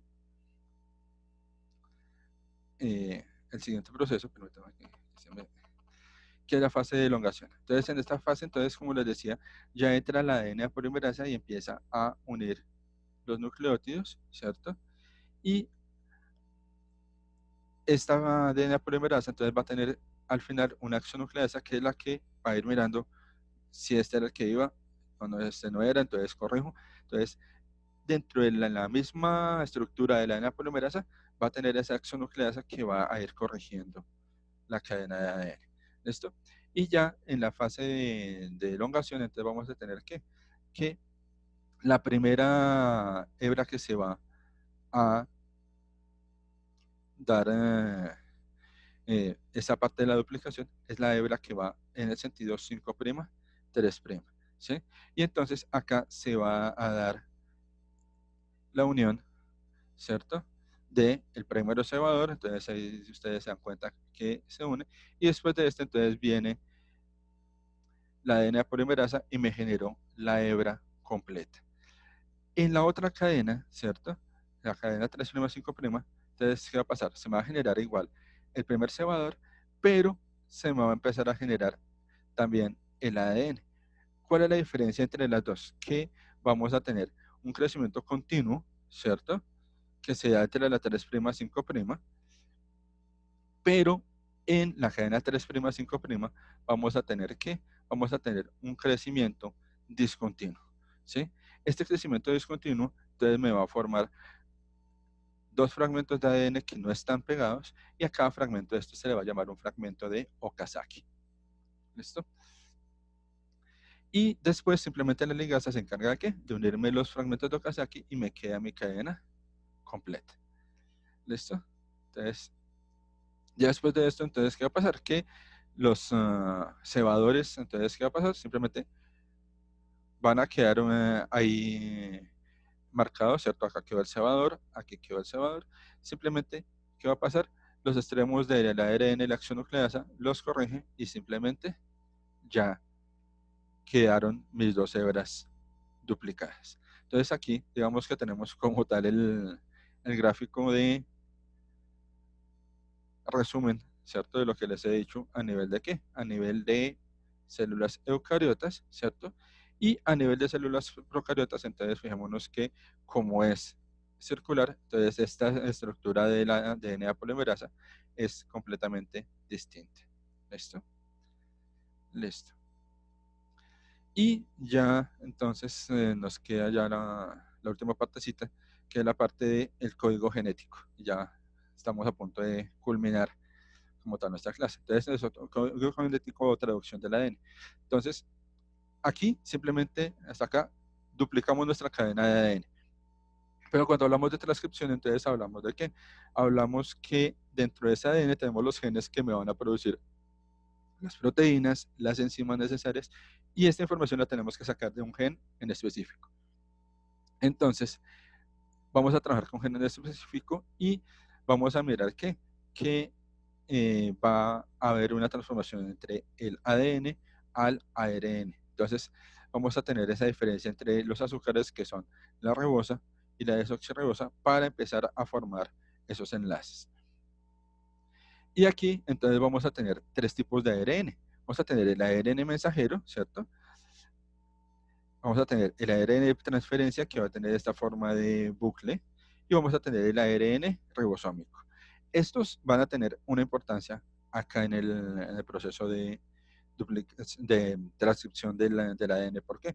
Porque cada uno va a tener una función distinta. ¿Listo? Entonces, la primera, entonces, es que se va a ubicar el espacio, la porción del ADN en la cual está el gen. Entonces, acá nos vamos a ubicar el loci, vamos a hablarlo a nivel de los términos biológicos que estábamos utilizando.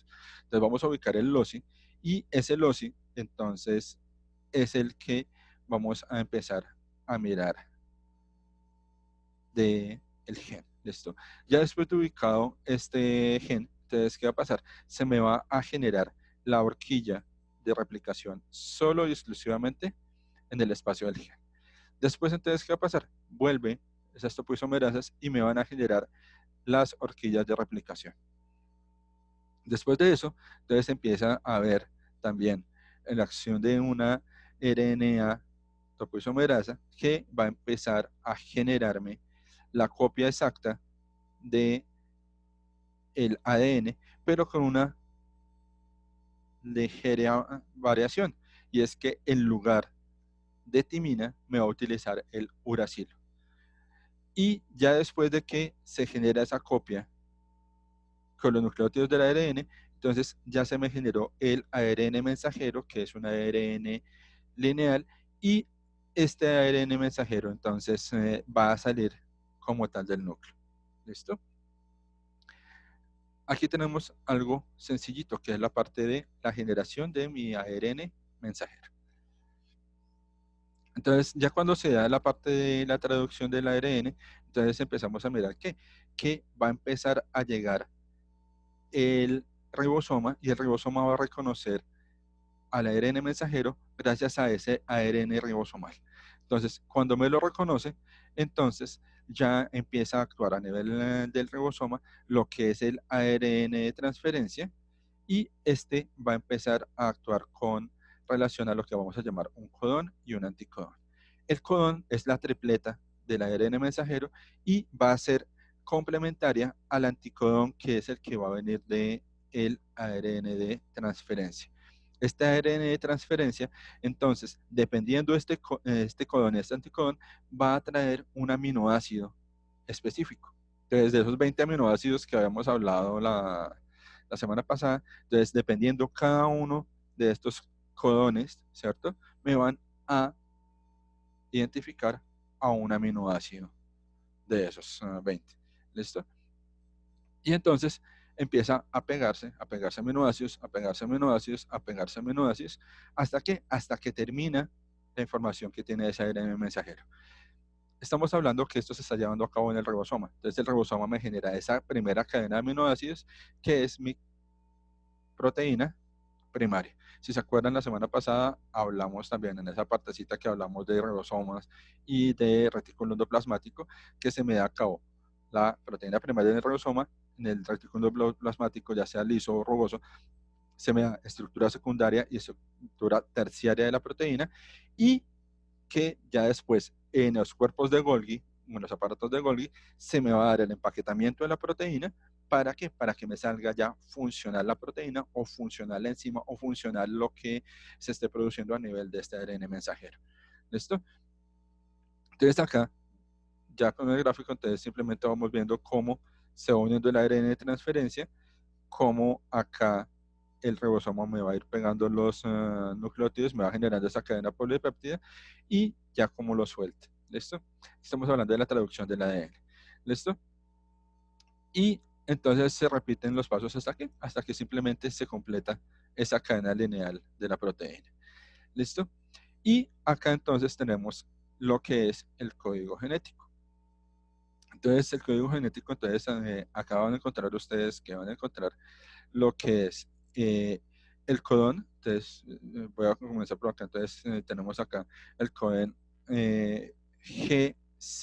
Este GCT entonces me va a dar origen a la cisteína, y el código de la cisteína es cis.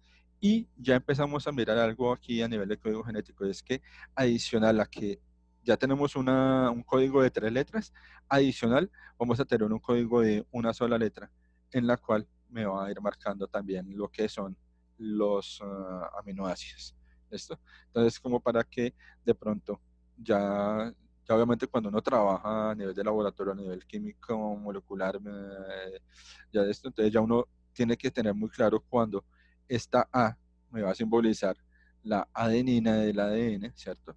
Y cuando me va a generar la alanina del ácido se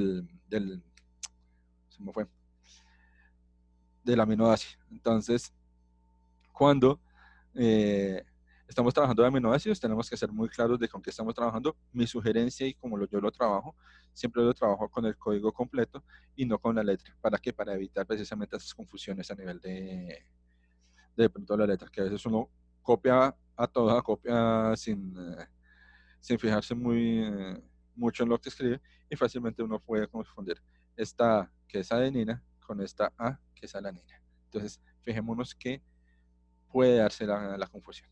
¿Listo? Y ya para finalizar, entonces vamos a tener la parte de genética humana, y vamos a mirar algunas de esas modificaciones o mutaciones que se nos presentan a nivel de los seres humanos. Entonces, la primera, vamos a mirar la parte de anormalidades cromosómicas. Entonces, ya hemos hablado de trisomías a nivel de los cromosomas. La más conocida, la parte de la trisomía 21 con síndrome de Down, podemos tener la trisomía del cromosoma 18, que tenemos el síndrome de Turner, y entre otras mutaciones o síndromes que se nos dan por trisomías a nivel de nuestros cromosomas. Aquí tenemos fácilmente entonces lo que es trisomías en cromosomas que no son sexuales. ¿Listo? ¿Por qué digo que en cromosomas que no son sexuales? Porque cuando sean trisomías o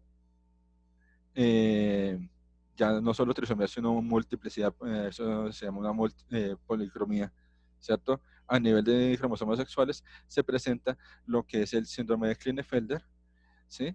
Y acá podemos tener inclusive distintos tipos de ese síndrome. Entonces podemos tener el síndrome de Klinefelter, en el cual podemos tener síndrome de feminización testicular, en la cual entonces va a haber una imaginación de pene y testículos en forma de vagina. Entonces podemos tener también características muy menos marcadas, como desarrollo de ensañamiento de caderas y desarrollo de senos a nivel del hombre, ¿sí? O casos ya tan extremos que fenotípicamente ustedes ven a una mujer y genotípicamente es un hombre, y dentro de la cavidad vaginal entonces va a estar el pene reducido y los testículos reducidos. O sea, sus órganos sexuales son completamente masculinos, pero fenotípicamente va a expresar todas las características femeninas. Entonces, este es uno de los síndromes que se presentan a nivel de qué, a nivel de lo que es la parte de modificaciones a nivel de cromosomas sexuales. ¿Listo? Otro de estos entonces se da la hemofilia. Entonces es una enfermedad que empieza a generar problemas a nivel de lo que es la coagulación sanguínea. Se presenta muchísimo más en los hombres que no en las mujeres. Y si no se controla fácilmente puede llegar a ser una enfermedad mortal. Se tiene que controlar cómo, inyectándose los factores de coagulación para que precisamente cuando haya alguna herida, pues se pueda dar este cierre de estas heridas y no simplemente que quede abierta y la sangre no coagule. ¿Listo? Podemos tener la enfermedad de Tay-Sachs, y esta entonces sea muy poco común, pero esta va a generar que acumulación de grasa entre los tejidos, y esta acumulación empieza a dañar lo que son las neuronas y genera daños físicos, problemas mentales, la debilidad completamente a nivel del organismo. Entonces, pues es un bebé o es un ser humano que prácticamente no va a poder tener movimientos y va a tener una degeneración a nivel de sus órganos muy marcada. Cuando sea, pues los seres humanos que presentan la enfermedad de Tay-Sachs no es que sobrevivan mucho, no, ya precisamente precisa esto, a que se va dañando y se va degradando muchísimo la parte del cerebro. La enfermedad de Huntington, entonces empezamos acá con que empiezan a haber movimientos voluntarios muy lentos. Por lo general son personas que son muy dadas a la depresión.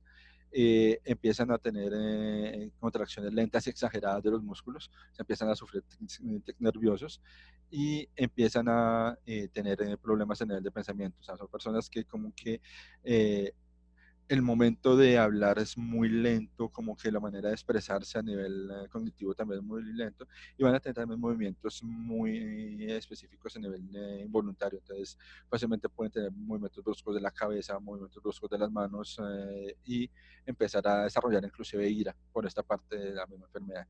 Es una enfermedad que hasta el momento no tiene cura, pero puede llegar a ser controlada con algunos medicamentos.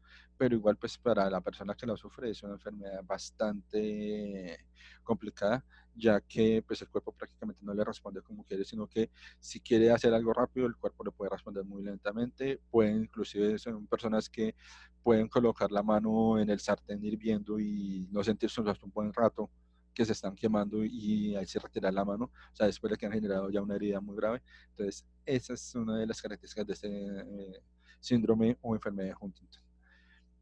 Y ya para terminar, vamos a mirar las técnicas moleculares y cuáles son aquellas que son las más utilizadas actualmente. Entonces, la primera, la PCR, que quiere decir reacción en cadena de la polimerasa, no prueba confiable rápida, como por ahí lo dijeron dos presidentes de la República, el colombiano y el venezolano. Entonces, PCR quiere decir es reacción en cadena de la polimerasa. Y esta técnica entonces nos permite que con un pequeño fragmento de ADN que tengamos, ampliar el gen específico que queramos nosotros mediante subidas, bajadas de temperatura y acciones de todas las enzimas que uno les va a aplicar. Este procedimiento fácilmente puede demorar entre unas 8 a 12 horas y es un proceso, pues como les decía, bastante sencillo de hacer si uno lo hace bien en el laboratorio, pero pues un poco costoso, sobre todo por esos primers o iniciadores que uno debe comprar, que fácilmente pueden llegar o oscilar, dependiendo del gen que uno quiera ampliar, entre unos 50 hasta 120 millones de pesos, dependiendo del ADN que queramos hacer. Después de que uno utiliza la PCR, tiene que comprobar que el ADN se haya quedado amplificado. Entonces, la técnica que se utiliza más es la parte de la electroforesis de gel. En esta, pues simplemente uno mira si le amplificó, si tiene el gen que uno quería, y fácilmente entonces también sirve para qué, para detectar presencia de ADN viral, de ADN bacteriano, y simplemente uno mira qué, por la distancia de arrastre de la parte del campo eléctrico dentro del gel. Entonces, si a uno le quedó marcado el mismo arrastre con la muestra de ADN1, entonces uno coloca la muestrica del ADN viral, coloca la muestra del ADN1, y si quedan marcados al mismo espacio, entonces, ¿qué quiere decir? Que está el gen viral presente en nosotros. ¿Listo? Ya después entonces tenemos la reproducción de la expresión, entonces vamos a empezar a mirar que la parte de proteínas, empezar a mirar la parte de lo que son los plásmidos, la parte de las macromoléculas o sondas. Entonces aquí también vamos a mirar qué tan manchados o qué tan radioactivos van a ser la parte del ADN que se duplicó, y la parte de los microsatélites, en los cuales vamos a mirar que pequeños pedacitos de ADN montados en una sustancia sólida, y a nivel de eso entonces vamos a empezar a mirar que cómo suele utilizarse en distintas zonas del genoma. Entonces ya esta microsatélite se va a utilizar mucho más en algunas características o técnicas moleculares muy detenidas, ya digamos sobre todo en la generación de vacunas o elaboración de proteínas, o lo que es la comprobación del efecto de proteínas dentro del cuerpo, es donde vamos a utilizar estas técnicas. ¿Listo? Y ya para terminar el día de hoy, entonces vamos a mirar 10 cositas así curiosas a nivel del ADN y que tiene como tal la culpa de nuestro ADN. Entonces la primera es que si todos viviéramos lo suficiente, todos desarrollaremos el cáncer. ¿Por qué? Porque si se acuerdan, el cáncer se genera por degradación del ADN. Entonces, si todos alcanzáramos a vivir el suficiente tiempo, todos nosotros como seres humanos desarrollaremos el cáncer. La otra, a nivel del ADN, es que los hombres tendemos a vivir menos que las mujeres. ¿Por qué? Porque esta cantidad excesiva de testosterona que hace que nosotros desarrollemos más los músculos, que desarrollemos más fuerza, entonces el ADN lo cobra sencillamente a nivel metabólico y hace que el hombre viva menos que las mujeres. La otra es que nosotros, entre todos los seres humanos, compartimos un 99.9% del ADN. O sea, vamos a tener el ADN exactamente igual, ¿sí? Y si vamos a mirar la comparación entre el ser humano y los chimpancés, compartimos el 98% de nuestro ADN, de nuestros genes. Entonces, fijémonos que es un 1% de nuestros genes lo que nos separa de los chimpancés. ¿Listo? La otra, si colocamos una persona a escribir toda la secuencia de nuestro ADN, ¿sí? Haciendo el cálculo de una persona que escriba más o menos entre 600 a 800 palabras por minuto, y lo pusiéramos a escribir toda la secuencia de nuestro ADN en un computador, se tomaría la no menos considerable cantidad de tiempo de 50 años en escribir toda la cadena de ADN. ¿Listo? Y si además, después de escribirla toda, queremos guardarla en un computador, el peso que tomaría el guardar cada una de las bases de nuestro ADN, entonces eso ocuparía más o menos 3 gigas de nuestro computador. ¿Listo? El ADN, si lo desarrollamos completamente, alcanzaría a darle 600 vueltas de las que da la Tierra alrededor del Sol. Entonces, fijémonos que es un ADN bastante largo, por eso se da por pedacitos esa parte de la duplicación, por esas horquillas de replicación, y no se abre completamente la cadena para duplicarse una vez. ¿Listo? La otra es que nosotros, como seres humanos actuales, tenemos actualmente entre un 1% y un 4% del ADN de los neandertales. Entonces, en algún momento, si el Homo sapiens se cruzó con el hombre neandertal y nosotros aún tenemos esa herencia del 1 al 4% del ADN neandertal. ¿Listo? La capacidad que tenemos nosotros de enrollar la lengua, ¿cierto? O sea, aquella persona que puede hacer una O con la lengua, esa es una característica dictada por los genes y va a marcar lo que es una característica dominante a nivel del cuerpo. ¿Listo? La otra es que el genoma de una flor es el genoma más grande o más largo de todo el mundo. Entonces, esta es una flor japonesa y esta tiene más o menos unas 150 pares de bases más que la del que el genoma humano. ¿Listo? Y este mapa genómico que se hizo, o sea, las personas que fueron voluntarias para que se hiciera el estudio del genoma humano, son completamente desconocidos. Los únicos datos que se tienen de estas personas es que son personas de un género, o sea, son femenino o masculino, y la raza de la cual era. De resto no se conoce ningún otro dato de dónde salió ese genoma humano, ese proyecto genoma humano, que comenzó en 1991. En la actualidad ya se tiene el genoma humano completo, aunque todavía hay ciertas secciones de genes que todavía no se saben qué es lo que producen o cuál es su función dentro del cuerpo. ¿Listo? Y ya, entonces, como es normal para terminar, entonces, libros sugeridos, entonces a nivel de estudio de genética, entonces, como yo les decía, la célula de Cooper, ya la tienen ustedes en plataforma el link para que lo puedan descargar, y el libro de genes de Lewin, si pueden conseguir la 7ª edición, que es la edición que está en español, sería genial. Si no, cualquiera de las otras ediciones de genes de Lewin están en inglés, pero es muy buen libro. Lo consiguen en las bibliotecas públicas, en la biblioteca Luis Ángel Arango está, en la Virgilio Barco está, bueno, es igual. Videos sugeridos, entonces acá tenemos 2 videos sugeridos. Está el de la historia de Gregor Mendel, que es el primero. En el segundo van a encontrar el video de cómo se da la duplicación de la transcripción del ADN. Y acá les empiezo a recomendar para el componente de ciencia, tecnología y sociedad.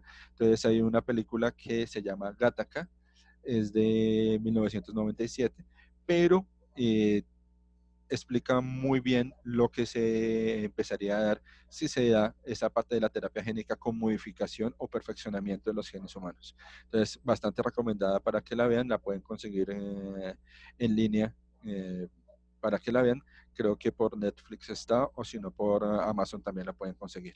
Entonces, es una excelente película para que la puedan ver. ¿Listo?